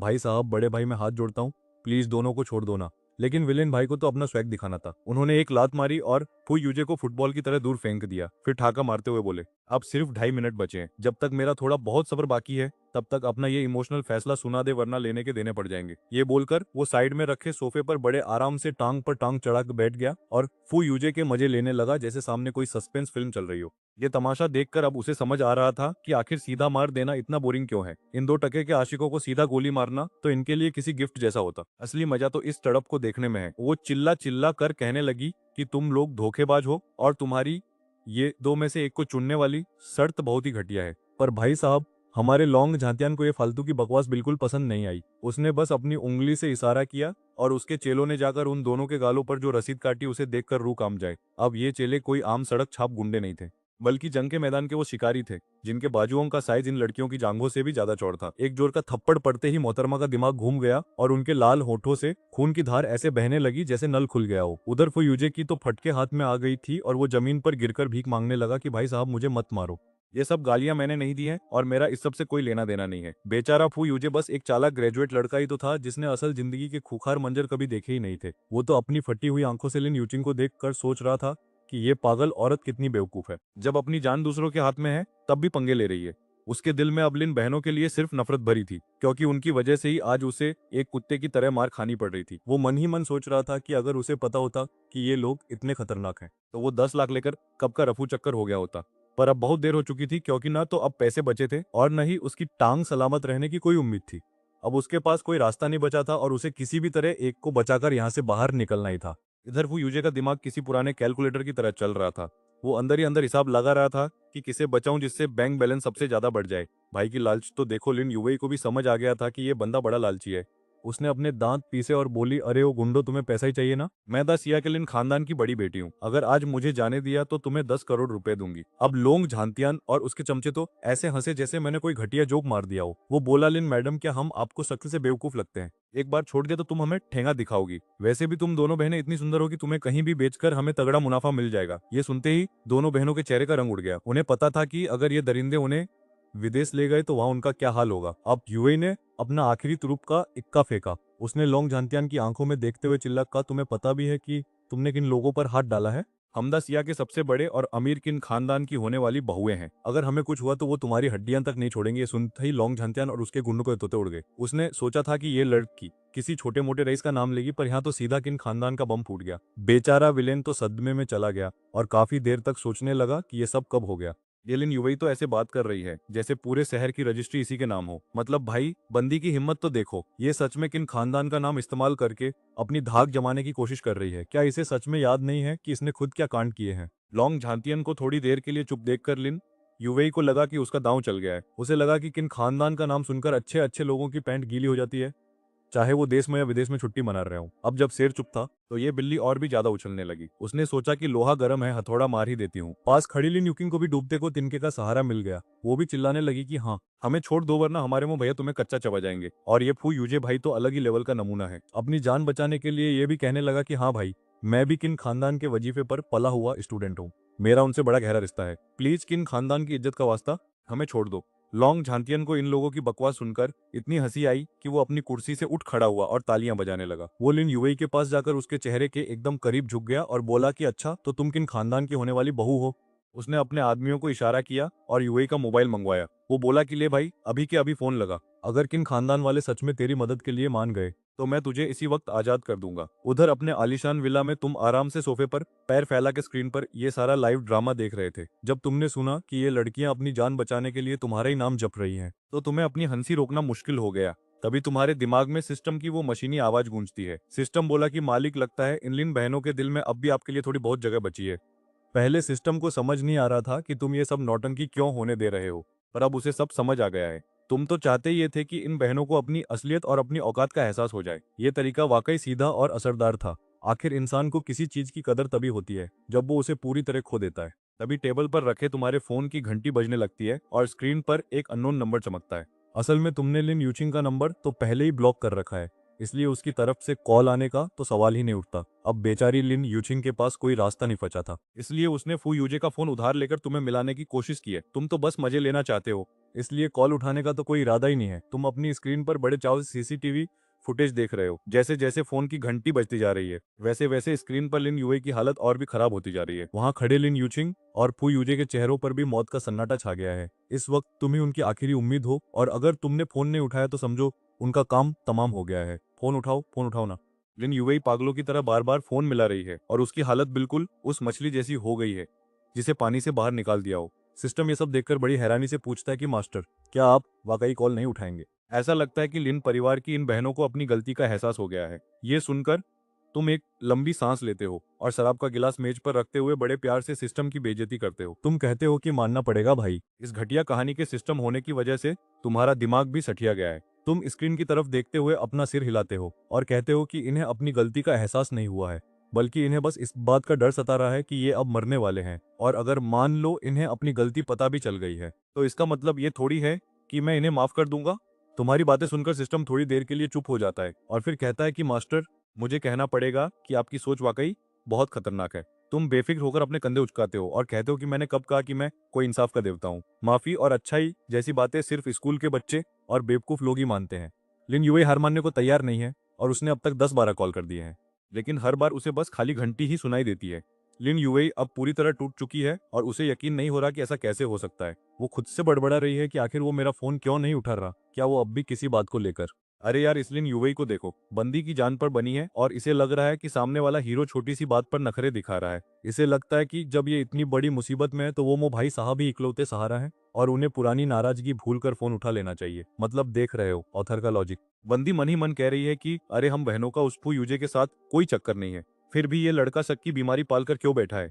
लिन यूवेई ने उस गुंडे लोंग झांतियान के आगे गिड़गिड़ाते हुए कहा कि भैया प्लीज एक बार और ट्राई करने दो, इस बार मेरा मुंह भाई पक्का फोन उठा लेगा। पर झांतियान का पारा तो 7वें आसमान पर था। उसने बिना कुछ सोचे घुमा के एक जोरदार चांटा रसीद कर दिया। बोला, तो तू ही है वो किन खानदान की होने वाली बहू। लिन यूवेई तो चारों खाने चित होकर जमीन पर जा गिरी, पर विलेन भाई का मन इतने से कहां भरने वाला था। उसने दूसरा हाथ भी साफ कर दिया और एक और थप्पड़ चिपका दिया। बोला, मैं भी सोचूं कि मुझे शहर के सबसे बड़े किन फैमिली के वारिस की सगाई की खबर क्यों नहीं मिली। तू तो साला सबको चूना लगा रही थी। झांतियान ने खड़े होकर अपनी कलाई घुमाई और बोला कि चलो भाई, ये फालतू की नौटंकी बंद करो, मुझे तुम लोगों की ये घटिया एक्टिंग देखने का कोई शौक नहीं है। फिर उसने दूसरी तरफ खौफ में डूबे उस फू यूजे को देखा और कड़क आवाज में पूछा, क्यों छोटे, फैसला कर लिया या अभी भी दिमाग के घोड़े दौड़ा रहा है? अगर अभी नहीं बताया तो तुम तीनों आज यहीं पर परलोक सिधारोगे। उधर फू यूजे की हालत पतली थी, उसे गुंडों ने टांग रखा था और मास्क के पीछे छिपी वो कातिल आंखें उसे ऐसे घूर रही थी जैसे उसे कच्चा चबा जाएंगी। अब असली अग्नि परीक्षा का टाइम था। फू यूजे थर थर कांप रहा था और उसकी फटी हुई नजरें कभी लिन यूवेई पर तो कभी लिन यूकिंग पर जा रही थी। बेचारा समझ नहीं पा रहा था कि किसकी जान बचाओ किसकी बलि चढ़ाए।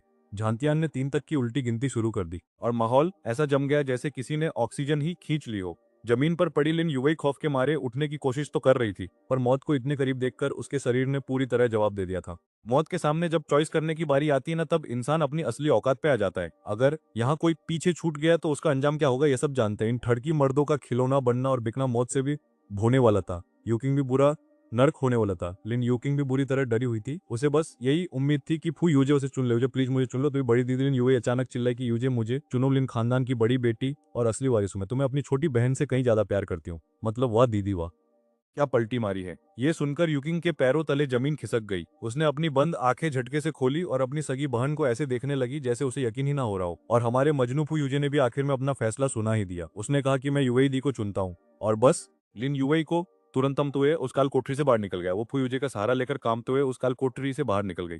लिन यूकिंग वही कुर्सी पर बंदी रह गई। उसकी आंखों की चमक गायब हो चुकी थी और दिल में अंधेरा छा गया था। पर इसकी कीमत यह थी कि यूकिंग को हमेशा के लिए उस नरगुम्बई आजाद धीरे धीरे बंद हुआ और प्यारा बॉयफ्रेंड फुयुजिबा छोड़ दिया गया। उधर यूलोंग मिशन के अंदर एक बड़ी सी मॉनिटर स्क्रीन पर लिन यूकिंग का चेहरा साफ दिख रहा था। उसका पूरा चेहरा एंथे में में डूबा था, पर उसकी आंखों में छाई वो नफरत साफ देखी जा सकती। इसे ही कहते हैं इंसानियत का असली चेहरा। पर अपने सबसे करीबी इंसान का धोखा कभी बर्दाश्त नहीं कर पाता। यूकिंग के दिल में नफरत का एक जहरीला बीज बो दिया था। यूकिंग के दिल में नफरत का एक जहरीला बीज बो दिया गया था और इधर आपके चेहरे पर एक हल्की सी मुस्कान थी। तमाशा देखकर आपको बड़ा मजा आ रहा था, यहाँ तक कि सिस्टम की भी इसे देखकर फट गई थी। आपकी आंखों में प्यार और इमोशन का नामो निशान नहीं था। सिस्टम की नज़र में आप बस एक ऐसे शैतान थे जो लोगों के जज्बातों के साथ फुटबॉल खेल रहा था। दूसरी तरफ लिन खानदान में लिन शाओसियान। लिन शाओ की हालत अभी ऐसी है जैसे किसी ने जलते हुए तवे पर नंगे पैर खड़ा कर दिया हो। अभी कुछ देर पहले ही बटलर का फोन आया था कि वेकेशन आइलैंड से लिन बहनें ऐसे गायब हो गई हैं जैसे सरकारी ऑफिस से जरूरी फाइलें। अब लिन शाओ के घटिया दिमाग में ये बात घूमने लगी, कहीं उसकी दोनों बेटियां उस फू यूजे के साथ रफू चक्कर तो नहीं हो गई। भाई साहब, इसे लगा कि एक के साथ एक फ्री वाला स्कीम चल रहा है क्या। अब असल में यही दोनों बेटियां लिन शाओ का आखिरी पत्ता थी जिसके दम पर वो अपनी डुबती नैया पार लगा सकता था। अगर वे वापस नहीं आई तो यह किन खानदान वालों को क्या जवाब देगा। तभी अचानक इसके फोन की घंटी बजी। बटलर ने ऐसी खबर सुनाई कि लिन शाओ के होश उड़ गए। खबर मिली कि उसकी दोनों बेटियों का किडनैपिंग हो गया है और ये तो बस शुरुआत थी। किडनैपर्स ने छोटी बेटी लिन यूकिन को तो गायब ही कर दिया और बड़ी बेटी लिन युवेकी को फू यूजे ने अपनी जान पर खेलकर बचा लिया। लिन सो एकदम सुन पड़ गया क्योंकि उसने सपने में भी नहीं सोचा था कि उसके साथ ऐसा तगड़ा पोपट हो जाएगा। बड़ी बेटी तो मौत के मुंह से निकल आई, पर छोटी वाली का कुछ अता पता नहीं था। खैर किस्मत अच्छी थी कि बटलर की हिफाजत में लिन यूवेई और फुयूजे हॉस्पिटल पहुंच गए। चेकअप के बाद पता चला कि लिन यूवेई को बस छोटी मोटी खरोच आई है, पर हमारे मजनू भाई फू यूजे की एक टांग टूट गई है। चोट इतनी गहरी है कि अब उसे अपनी पूरी जिंदगी व्हीलचेयर पर बैठकर गुजारनी होगी। पर हमारे इस पत्थर दिल बाप लिन शाओ को फू यूजे की टांग से क्या लेना देना। उसे बस अपनी बड़ी बेटी के सही सलामत होने की फिक्र थी, ताकि उसका बिजनेस वाला सौदा खराब ना हो। अपने गुस्से और सदमे को किसी तरह पीते हुए उसने बटलर को हुक्म दिया कि तुम वहां पहरा दो और परसों तक बड़ी बेटी हर हाल में घर आ जानी चाहिए। रही बात छोटी बेटी यूकिन की, तो उसने साफ कह दिया कि फौरन पता लगाओ किस माई के लाल ने लिन खानदान की बेटी को छूने की हिम्मत की है। वैसे देखा जाए तो इसके सितारे ही गर्दिश में चल रहे हैं। कंपनी डूबने की कगार पर है, छोटी बेटी गायब हो गई और इसकी बीवी वू यिंगशुए को किन परिवार वालों ने जो बेइज्जती का प्रसाद दिया है, उसे याद करके तो किसी का भी कलेजा फट जाए। सारा सियापा इन दो दिमाग से पैदल लड़कियों की वजह से हुआ है। अगर ये उस भिखारी फू यूजे के साथ छुट्टियां मनाने नहीं जाती तो आज ये दिन नहीं देखना पड़ता। बाप बेचारा अंदर ही अंदर फू यूजे की बोटी बोटी काटने का सोच रहा है, पर अब मजबूरी है कि जो रायता फैल गया है उसे कैसे समेटा जाए। इधर आइलैंड के अस्पताल में जैसे ही मैनेजर बाहर फोन करने गया तो कमरे में मौजूद लिन यूएई बड़े ध्यान से फू यूजे को ऐसे घूरने लगी जैसे कोई सास अपनी बहू को घूरती है। यूएई को पता है कि मामला गंभीर है, इसलिए वो तुरंत अपना झूठ वाला स्क्रिप्ट रेडी कर लेती है। उसने एक मस्त फिल्मी कहानी बनाई जिसमें हीरो को कोई चॉइस नहीं दी गई थी। कहानी ये थी कि गुंडे दोनों को किसी ऐसी जगह भेजने वाले थे जहां से वापसी मुमकिन नहीं थी। पर तभी हमारा ये मजनू बीच में कूद पड़ा। इसने अपनी टांग तुड़वा ली पर यूएई को बचा लिया और बेचारी यूचिन को गुंडे अपने साथ उठा ले गए। अब ये इतना बड़ा सफेद झूठ इसलिए बोल रही है क्योंकि अगर सबको पता चल गया कि इसने अपनी सगी बहन को खाई में धक्का दिया है तो इसकी प्रॉपर्टी और इज्जत दोनों का स्वाहा हो जाएगा। वैसे तो ये अपनी बहन से प्यार करती है, पर तभी तक जब तक उसकी अपनी गद्दी खतरे में ना आए। अब बहन बहन नहीं रही बल्कि इसके रास्ते का पत्थर बन गई है। उधर फू यूजे बेचारा प्लास्टर लगवाए बैठा है और शक्ल ऐसी बनाई जैसे किसी ने उसकी बिरयानी चुरा ली हो। वो यूचिन के बारे में पूछ रहा है, पर यूवेई के दिमाग में तो अलग ही कलेश चल रहा है। उसके दिल में थोड़ा दर्द तो है, पर उससे कहीं ज्यादा डर है। सच तो यह है कि वो अब मन ही मन दुआ मांग रही है कि काश वो गुंडे उसकी बहन को हमेशा के लिए गायब ही कर दे, ताकि ये राज हमेशा के लिए दफन हो जाए। लिन यूवेई धीरे से फुसफुसाती है कि अच्छा होगा अगर वो चुड़ैल पूरी जिंदगी वापस ना आए, क्योंकि अगर वो लौट आई तो भाई तेरे तो पक्का बुरे दिन शुरू हो जाएंगे। अब फू यूजे भी कोई दूध का धुला नहीं है, वो तो बस नाटक कर रहा था ये देखने के लिए कि लिन यूवेई का स्टैंड क्या है। कहीं ऐसा ना हो कि बहन के चक्कर में उसकी खुद की लंका लग जाए। जब उसे यकीन हो गया कि दीदी पूरी तरह उसके साथ ही है तो वो मासूम सा चेहरा बनाकर बोला, यूवेई दीदी, अब तो मेरा आपके अलावा इस दुनिया में कोई नहीं है, आप मुझे अकेला छोड़ तो नहीं दोगी ना।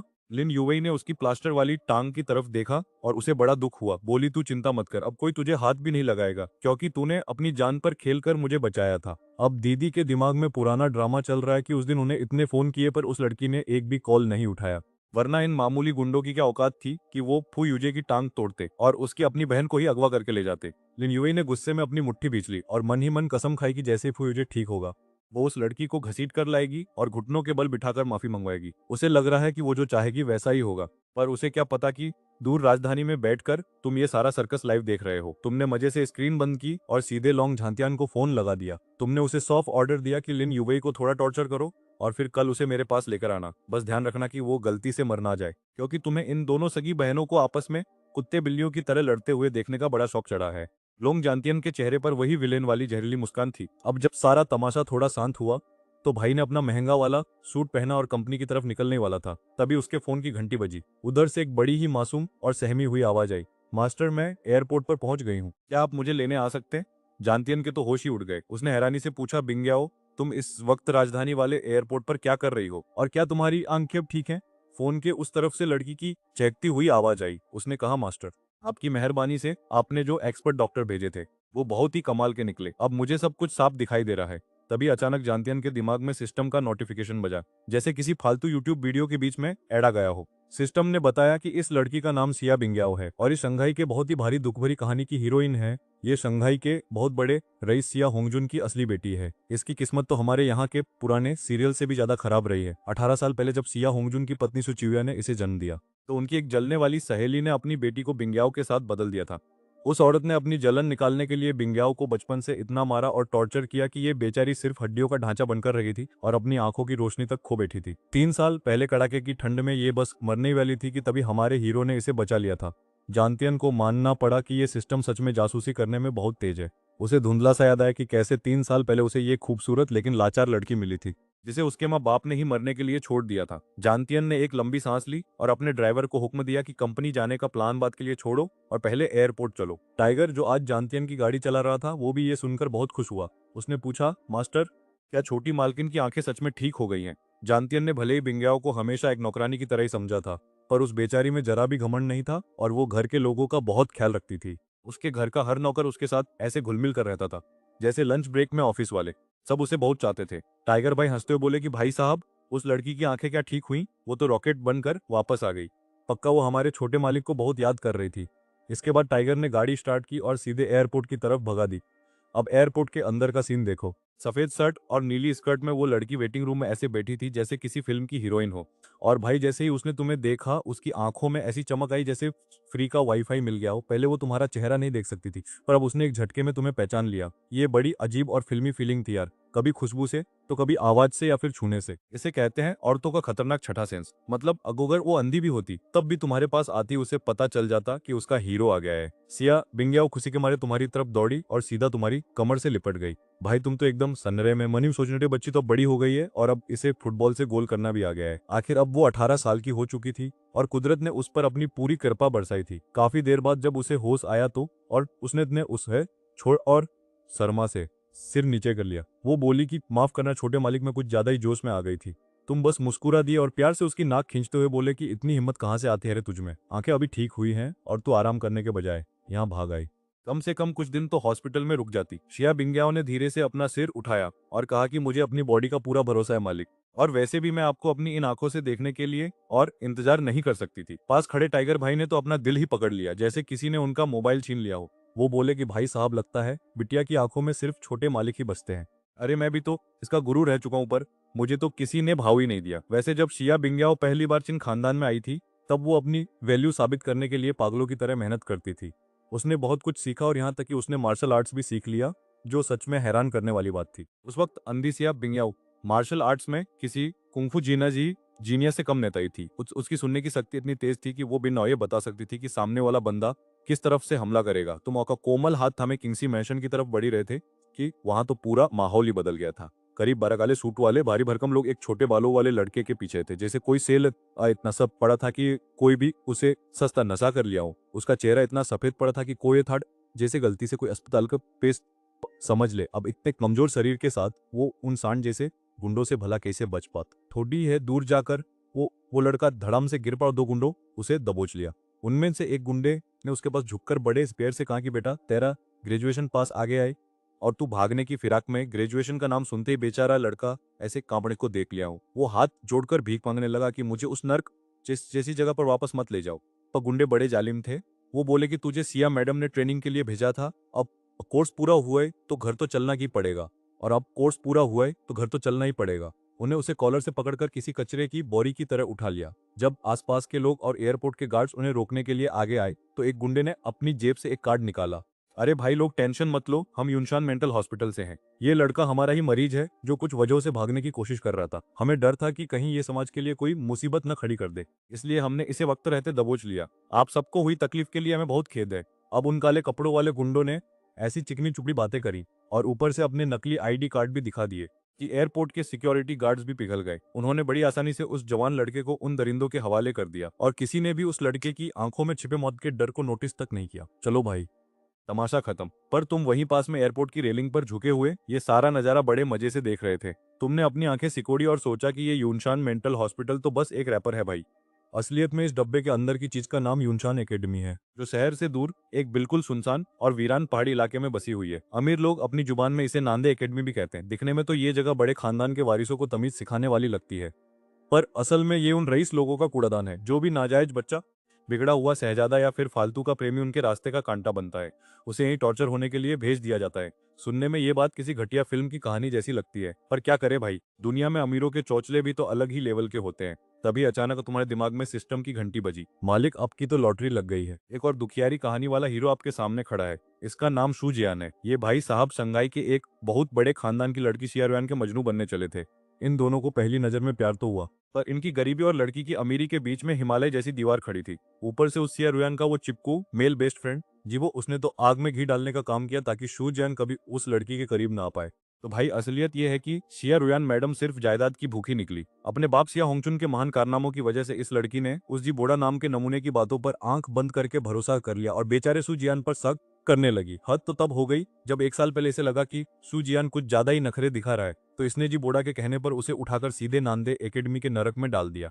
अब ये नाम सुनकर कोई हाई स्कूल वाली फील मत लेना, क्योंकि ये असल में एक गंदा नर्क है जहाँ स्टूडेंट्स को इंसान नहीं बल्कि जानवर समझा जाता है। वहाँ उस बेचारे ने पूरे 1 साल तक जो जिल्लत झेली है, उसे देखकर तो मेरा भी कलेजा मुंह को आ गया। सच में भाई, इस कहानी का राइटर पक्का सडिस्ट है, जिसने हीरो की जिंदगी को ऐसे टॉर्चर वाली फिल्म बना दिया है, और ऊपर से ये बेचारा हीरो पिटने के लिए ही पैदा हुआ है। खैर, मुझे इस बात में कोई इंटरेस्ट नहीं है कि उसे वहाँ कितनी मार पड़ी। मुझे तो बस उस सिया रुयान से मतलब है जो उसी अमीरजादे सिया होंगचुन की औरत है। जी हाँ, ये वही लड़की है जिसने हमारी सिया बिंगयाओ की जगह ली और उसकी पूरी लाइफ ही एक्सचेंज कर ली। जब मैंने पहले बिंगयाओ की मदद करनी चाहिए थी, तब उसने मुझे रोक दिया था।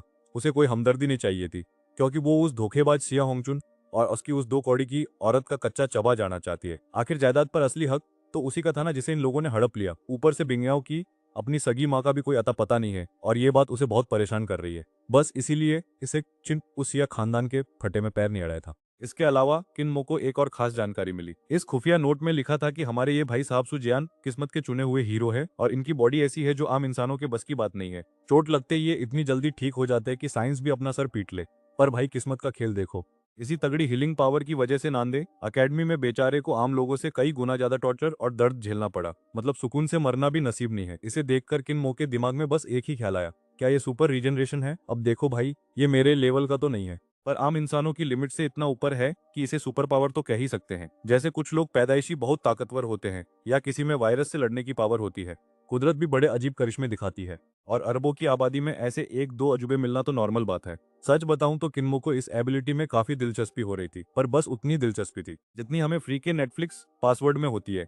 तमाशा खत्म होने के बाद किनमो ने सबको वहां से निकलने का इशारा किया, पर तभी उसकी नजर सिया बिंगयाओ के चेहरे पर पड़ी, जो धीरे धीरे ठंडा और गंभीर होता जा रहा था। क्योंकि वो पहले अपनी आंखों की रोशनी खो चुकी थी, इसलिए सिया बिंगयाओ का चेहरा, अपने हीरो के कान किसी मोहल्ले वाली चाची से भी ज्यादा तेज हैं भाई। क्योंकि उसने साफ सुन लिया था कि वो लोग सिया खानदान का जिक्र कर रहे थे। मतलब अभी जिस लड़के को किडनैप किया गया है, उसका सिया फैमिली से कोई गहरा कनेक्शन है। छिनमो ने फौरन पूछा कि क्या उन्हें यहीं पर ढेर कर दूं? शिया बिंगयाओ झटके से अपने ख्यालों से बाहर आई और सिर हिलाते हुए बोली, नहीं मास्टर, इसकी जरूरत नहीं है। शिया खानदान का एक एक हिसाब मैं खुद अपने हाथों से बराबर करूंगी। एयरपोर्ट की रेलिंग के पास खड़ी उस लड़की के काले घने बाल किसी शैम्पू के विज्ञापन की तरह हवा में लहरा रहे थे, और सूरज की रोशनी उसकी दूध जैसी सफेद स्किन पर ऐसे पड़ रही थी जैसे भगवान ने खुद कोई महंगा फिल्टर लगा दिया हो। उसकी आंखों की वो पुरानी बोरिंग पट्टियां अब हट चुकी थी, और उनकी जगह अब नीली चमकती पुतलियों ने ले ली थी, जो किसी साफ नीले आसमान की तरह दिख रही थी। रोशनी वापस आने के बाद उसकी आंखों में ये बदलाव परमानेंट हो गया था, पर छिनमो को उसका ये नया लुक पहले से कहीं ज्यादा कूल लग रहा था। हालांकि उन आंखों में इस वक्त प्यार नहीं, बल्कि नफरत की एक तगड़ी आग धधक रही थी, जैसे किसी साउथ की फिल्म का बदला वाला सीन चल रहा हो। छिनमो को उसका ये कड़क मिजाज और एटीट्यूड बड़ा पसंद आया, क्योंकि उसे भी ऐसी तेवर वाली लड़कियां जमती हैं। वो मुस्कुराते हुए बोला, बहुत बढ़िया, अब चलो पहले मेरे साथ। चलो, कंपनी से होकर आता हूँ, फिर रात को तुम्हारी पसंदीदा रोस्टेड डक खाएंगे। छिनमो ने लड़की के बालों को सहलाते हुए कहा और वहां से चला गया। रात के वक्त यू रॉन्ग मेंशन में काफी हलचल थी। आखिर सिया बिंग याओ वापस जो आ गई थी, जिससे इस खाली पड़े बंगले में जैसे जान आ गई हो। कम से कम घर के नौकर चाकर तो इस लड़की को बहुत पसंद करते थे। फिर मौज मस्ती खत्म हुई, और जब छिनमो अपने कमरे में सोने पहुंचा तो बेचारा हैरान रह गया। हमारी ये डरी सहमी सी लड़की एकदम मासूम बनकर उसके बिस्तर में घुसी हुई थी। मतलब भाई, इन मानहुआ कहानियों में लड़कियों को सिक्योरिटी की इतनी कमी होती है कि उन्हें लगता है हीरो का बिस्तर गर्म करना ही दुनिया का सबसे महान काम है। छिनमो मुस्कुराया और बोला, अरे अब तो तुम बड़ी हो गई हो, क्या अब भी बेड गर्म करने वाला ये पुराना बहाना चलेगा? शिया बिंग याओ ने रजाई से अपना आधा चेहरा छुपा लिया और सिर्फ अपनी वो बड़ी बड़ी आंखें बाहर रखी। वो कांपती आवाज में बोली, ये तो शिया का काम है मालिक। आपको बहुत ठंड लगती है, इसलिए किसी को तो बिस्तर गर्म करना ही पड़ेगा ना। अब सिया को भी पता था कि जवान होने के बाद ऐसी हरकतें करना थोड़ा अजीब है, पर क्या करे, उसके लिए छिनमो ही उसका सब कुछ था, और इस पूरी दुनिया में उससे अच्छा इंसान कोई नहीं था। शिया मदहोश होकर छिनमो के लिए बिस्तर गर्म करते हुए वहीं लेटी रही। अंधेरे भरे दिनों में वही उसके लिए एक लौती सुकून वाली गर्माहट थी। चिन्मो ने सिया बिंग याओ की तरफ देखकर एक प्यारी सी मुस्कान दी और बिना कुछ बोले बस रही तान कर उसके पास लेट गया। पुरानी आदतों की तरह सिया किसी चिपको बिल्ली की तरह चिन्मो के साथ सट गया। पुरानी और गोरा हाउस से उसकी कमर को की तरह चिन्मो के सकड़ लिया। पतले से कपड़ों के पार उसे चिन्मो की लोहे जैसी सख्त मसल्स साफ महसूस हो रही थी। अब सिया का चेहरा तो शर्म से लाल हो ही रहा था, लेकिन चिन्मो के भी तोते उठ चुके थे, क्योंकि ये ननी सी जान अब काफी बड़ी हो गई है। जब वो चिन्मो से चिपकी तो उसे दो दबे हुए गुब्बारों जैसा एहसास हुआ। 3 साल पहले की तुलना में भाई अब तो मामला ही बदल चुका था। चिन्मो की बॉडी का टेम्परेचर बढ़ता देख सिया ने अपना चेहरा ऊपर उठाया और पूछा कि मालिक, क्या आपको अच्छा नहीं लग रहा है? इससे पहले कि चिन्मो कुछ जवाब दे पाता, सिया ने दबी आवाज में कहा कि अगर आप हैं तो मैं हर चीज के लिए तैयार हूँ। अपनी ही बात पर उसे इतनी शर्म आई कि उसने फौरन चेहरा रजाई में छुपा लिया और नीचे की तरफ दुबक गई। चिन्मो की तो आंखें फटी की फटी रह गईं और वो बस इतना ही बोल पाया कि बिंग याओ तुम क्या कर रही हो। इसी के साथ शुरू होता है 20वां चैप्टर, जहां शहर के बाहर वाले विला में लिन यूचिंग वापस लौट आई है और अगली सुबह हो चुकी है। नींद के मजे ले रहे चिन्मो को तभी लोंग झांतियान का फोन आ जाता है। बंदे ने फोन उठाते ही खबर दी कि मालिक लिन यूचिंग को हमने पकड़ लिया है और वो अभी शहर के बाहर वाली विला में है, क्या आप उसे देखने आएंगे। मानना पड़ेगा ये लोंग झांतियान तो किसी सुपरफास्ट डिलीवरी वाले से भी तेज निकला, जो बिना रुके पूरी रात लिन यूचिंग को लेकर राजधानी वापस आ गया। चिन्मो बस इतना कहता है कि ठीक है मैं थोड़ी देर में आता हूँ और फोन काट देता है। तभी उसकी नजर अपनी प्यारी सिया बिंगयाओ पड़ती है जो जाग चुकी थी। वो रजाई के अंदर अपना चेहरा छुपाकर बस अपनी छोटी छोटी आंखों से चिन मोको को ऐसे निहार रही थी जैसे कोई नया नवेला जोड़ाओ, और बोला कि अरे अब क्या शर्माना, कल रात क्या तुमने मुझे नहीं देखा था। शिया बिंगयाओ तो बेचारी शर्म से लाल हो गई और अपना पूरा चेहरा रजाई में घुसा लिया। असल में कल रात तो भावनाओं में बहकर उसे शर्म नहीं आई, लेकिन अब जब सूरज सर पर है और ऊपर से चिन्मो बिना शर्ट के उसके सामने खड़ा है तो उसे कल रात की एक एक डिटेल याद आने लगी। बेचारी का मन कर रहा था कि कोई कर बोला कि चलो चिन्मो उसकी हालत देखो, एक कोना मिल जाए और वो उसमें छुप जाए। अब और नहीं सताता, मुझे थोड़ा काम है, तुम आराम करो। इसके बाद चिन्मो अपने कपड़े पहनकर बेड से उतरा और जाते जाते सिया बिंगयाओ के पीछे एक प्यार भरा थप्पड़ रसीद कर दिया। चीजें काफी लचीली और मजेदार लग रही थी और कंबल के अंदर से आने वाली उन हल्की आवाजों ने किन्मो का मूड एकदम झकास बना दिया था। तभी सिया बिंगयाओ ने अपना छोटा सा सिर कंबल से बाहर निकाला। उसका चेहरा एकदम टमाटर जैसा लाल हो रखा था। अब पता नहीं वो अंदर दम घुटने की वजह से था या फिर कोई और ही बात थी। उसने मासूमियत से पूछा कि मालिक आप कहाँ जा रहे हैं। मैं भी आपके साथ चलूंगी। किन्मो ने उसे एक बार देखा और बोला मैं शहर के बाहर वाले विला पर जा रहा हूँ, क्या तुम वाकई वहां जाना चाहती हो। अब देखो भाई, ये बाहर वाला विला सुनने में तो बड़ा आलीशान लगता है पर असल में ये कोई पिकनिक मनाने की जगह नहीं है। हमारा किन्मो कोई दूध का धुला इंसान नहीं है। उसने जिस तरह से बिजली की रफ्तार से अपने खानदान की गद्दी संभाली और उसे ऊंचाइयों पर पहुंचाया, उसके पीछे काफी गंदा और खूनी खेल रहा है। पैसा कमाने का रास्ता हमेशा साफ नहीं होता और किन्मो के लेवल पर तो ये कुछ ज्यादा ही डार्क था। ये विला दरअसल उन काले कारनामों को ठिकाने लगाने की जगह थी जिसके बारे में आम लोग सोच भी नहीं सकते। किन्मो को थोड़ा डर था कि सिया बिंगयाओ अभी अभी ठीक हुई है और वहां का खतरनाक माहौल देखकर शायद उसकी हालत खराब हो जाए। पर भाई, इस लड़की का इरादा तो लोहे जैसा मजबूत निकला। उसने साफ कह दिया कि मालिक मेरा फर्ज आपकी देखभाल करना है और आप जहां भी जाएंगे मैं आपके साथ रहूंगी। जब लड़की ने इतनी जिद कर ही ली तो किन्मो ने भी उसे नहीं रोका और बोला कि ठीक है, कपड़े पहनो और मेरे साथ चलो। इसके ठीक आधे घंटे बाद लोंग झांतियान यूलोंग मैनर के गेट पर टशन में खड़ा है। तभी वही किन्मो और हमारी शिया बिंगयाओ कार का दरवाजा खोलकर बाहर निकलते हैं। शिया को अचानक वापस देखकर झांतियान के तो तोते उड़ गए, क्योंकि उसे कानो कान खबर नहीं थी। पर फिर सिया के नखरे करके उसने सोचा चलो ठीक है। अब इनकी गाड़ी शहर की सड़कों पर ऐसे शाम की तरह लहराई है जैसे ड्राइवर ने अभी अभी जीटीए खेला हो। शहर से कोसों दूर एक ऐसी बंजर जगह पर ये लोग पहुंचते हैं जहां नेटवर्क भी साथ छोड़ दे। 10-15 मिनट के बाद एक पुराना सा टूटा फूटा अहाता नजर आता है। बाहर से देखने में ये किसी भूतिया फिल्म का पुराना घर लगता है, पर असली जादू तो इसके अंदर छिपा है। झांतियान सबको उस खस्ताहाल झोपड़ी के अंदर ले जाता है और एक पुरानी अलमारी को किनारे हटाता है। लो भाई, अलमारी के पीछे एक हाई टेक लिफ्ट का दरवाजा छिपा था, बिल्कुल किसी जासूसी फिल्म की तरह। झांतियान अपना कार्ड स्वाइप करता है और लिफ्ट के खुलते ही सब उसमें ठुस जाते हैं। लिफ्ट सीधा पाताल लोक की तरफ भागती है और पूरे 300 मीटर नीचे जाकर रुकती है। जैसे ही दरवाजा खुलता है सामने एक डरावनी और धुंधली सुरंग नजर आती है, लोहे की सलाखों वाली जेल और चारों तरफ से आती वो भयानक चीखें। भाई साहब, माहौल ऐसा था जैसे किसी ने नरक का गेट खोल दिया हो। हमारी सिया बिंगयाओ को तो यहाँ की हर चीज बड़ी अजीब और अनोखी लग रही थी। आखिर किसी ने सपने में भी नहीं सोचा होगा कि एक मामूली से पुराने खटारा फार्म हाउस के नीचे इतना बड़ा तामझाम बना रखा होगा। अपना चिन्मो तो ऐसे क्षण में चल रहा था जैसे इन चीखों और मदद की पुकारों से कोई मतलब ही ना हो। वो सीधा गलियारे के आखिर की तरफ बढ़ता रहा। चलते चलते अचानक उसने सिया से पूछ लिया कि क्या तुम्हें डर लग रहा है।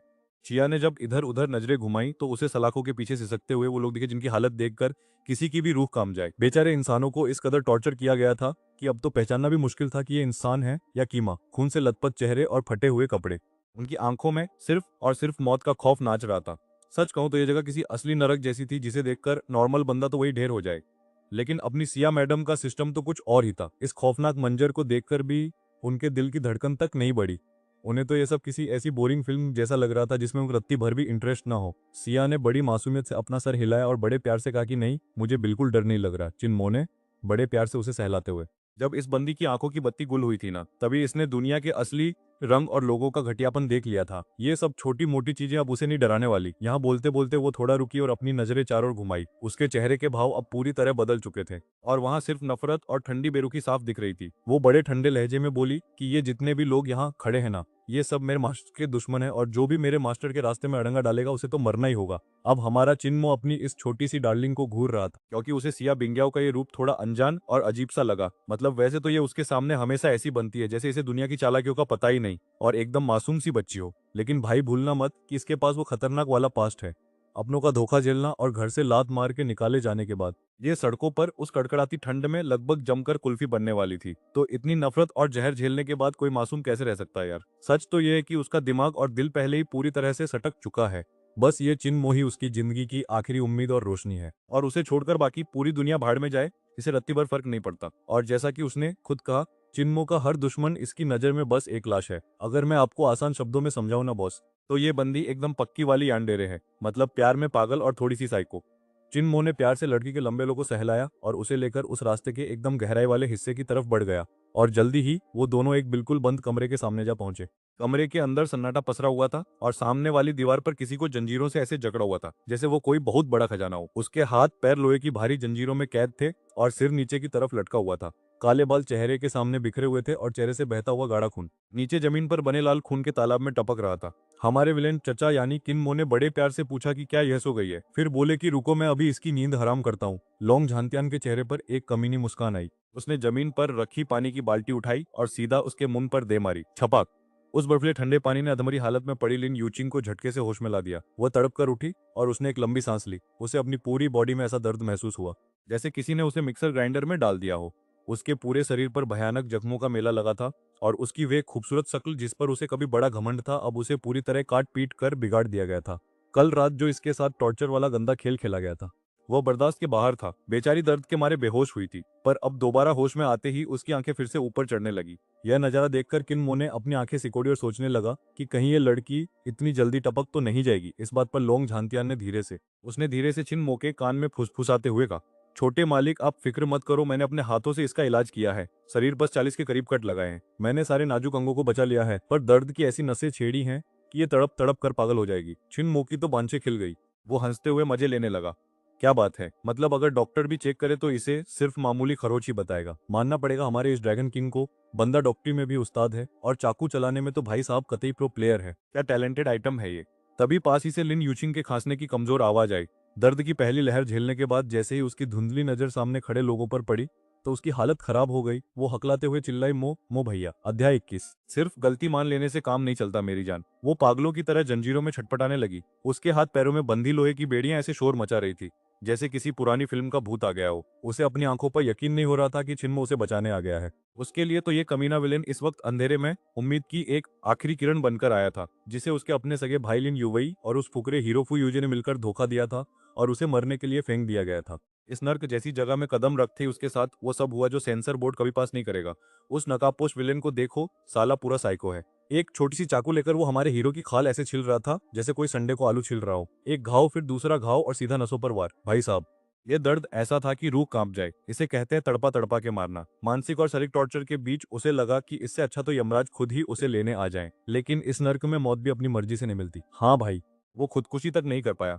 यार ये टीवी सीरियलों ने हमें कितना चूना लगाया है ना। वो दिखाते ना कि जीप काट लो और कहानी खत्म। भाई असलियत में ये बिल्कुल नामुमकिन है। उसने सोचा शायद ज्यादा खून बहने से छुट्टी मिल जाएगी, पर यहाँ के पागल लोग तो और भी बड़े खिलाड़ी निकले। उन्होंने बाकायदा डॉक्टर बुला रखे थे जो एक तरफ से खाल काटते और दूसरी तरफ से खून रोक देते ताकि भाई मर ना जाए। बेचारा किसी लैब के सफेद चूहे की तरह बस इस बेहिसाब दर्द को झेल रहा था जहां उम्मीद की कोई किरण नहीं थी। उसे लगा कि अब उसका दिल और दिमाग दोनों हार मान चुके हैं, पर तभी उसकी नजर पड़ी चिन्मो पर।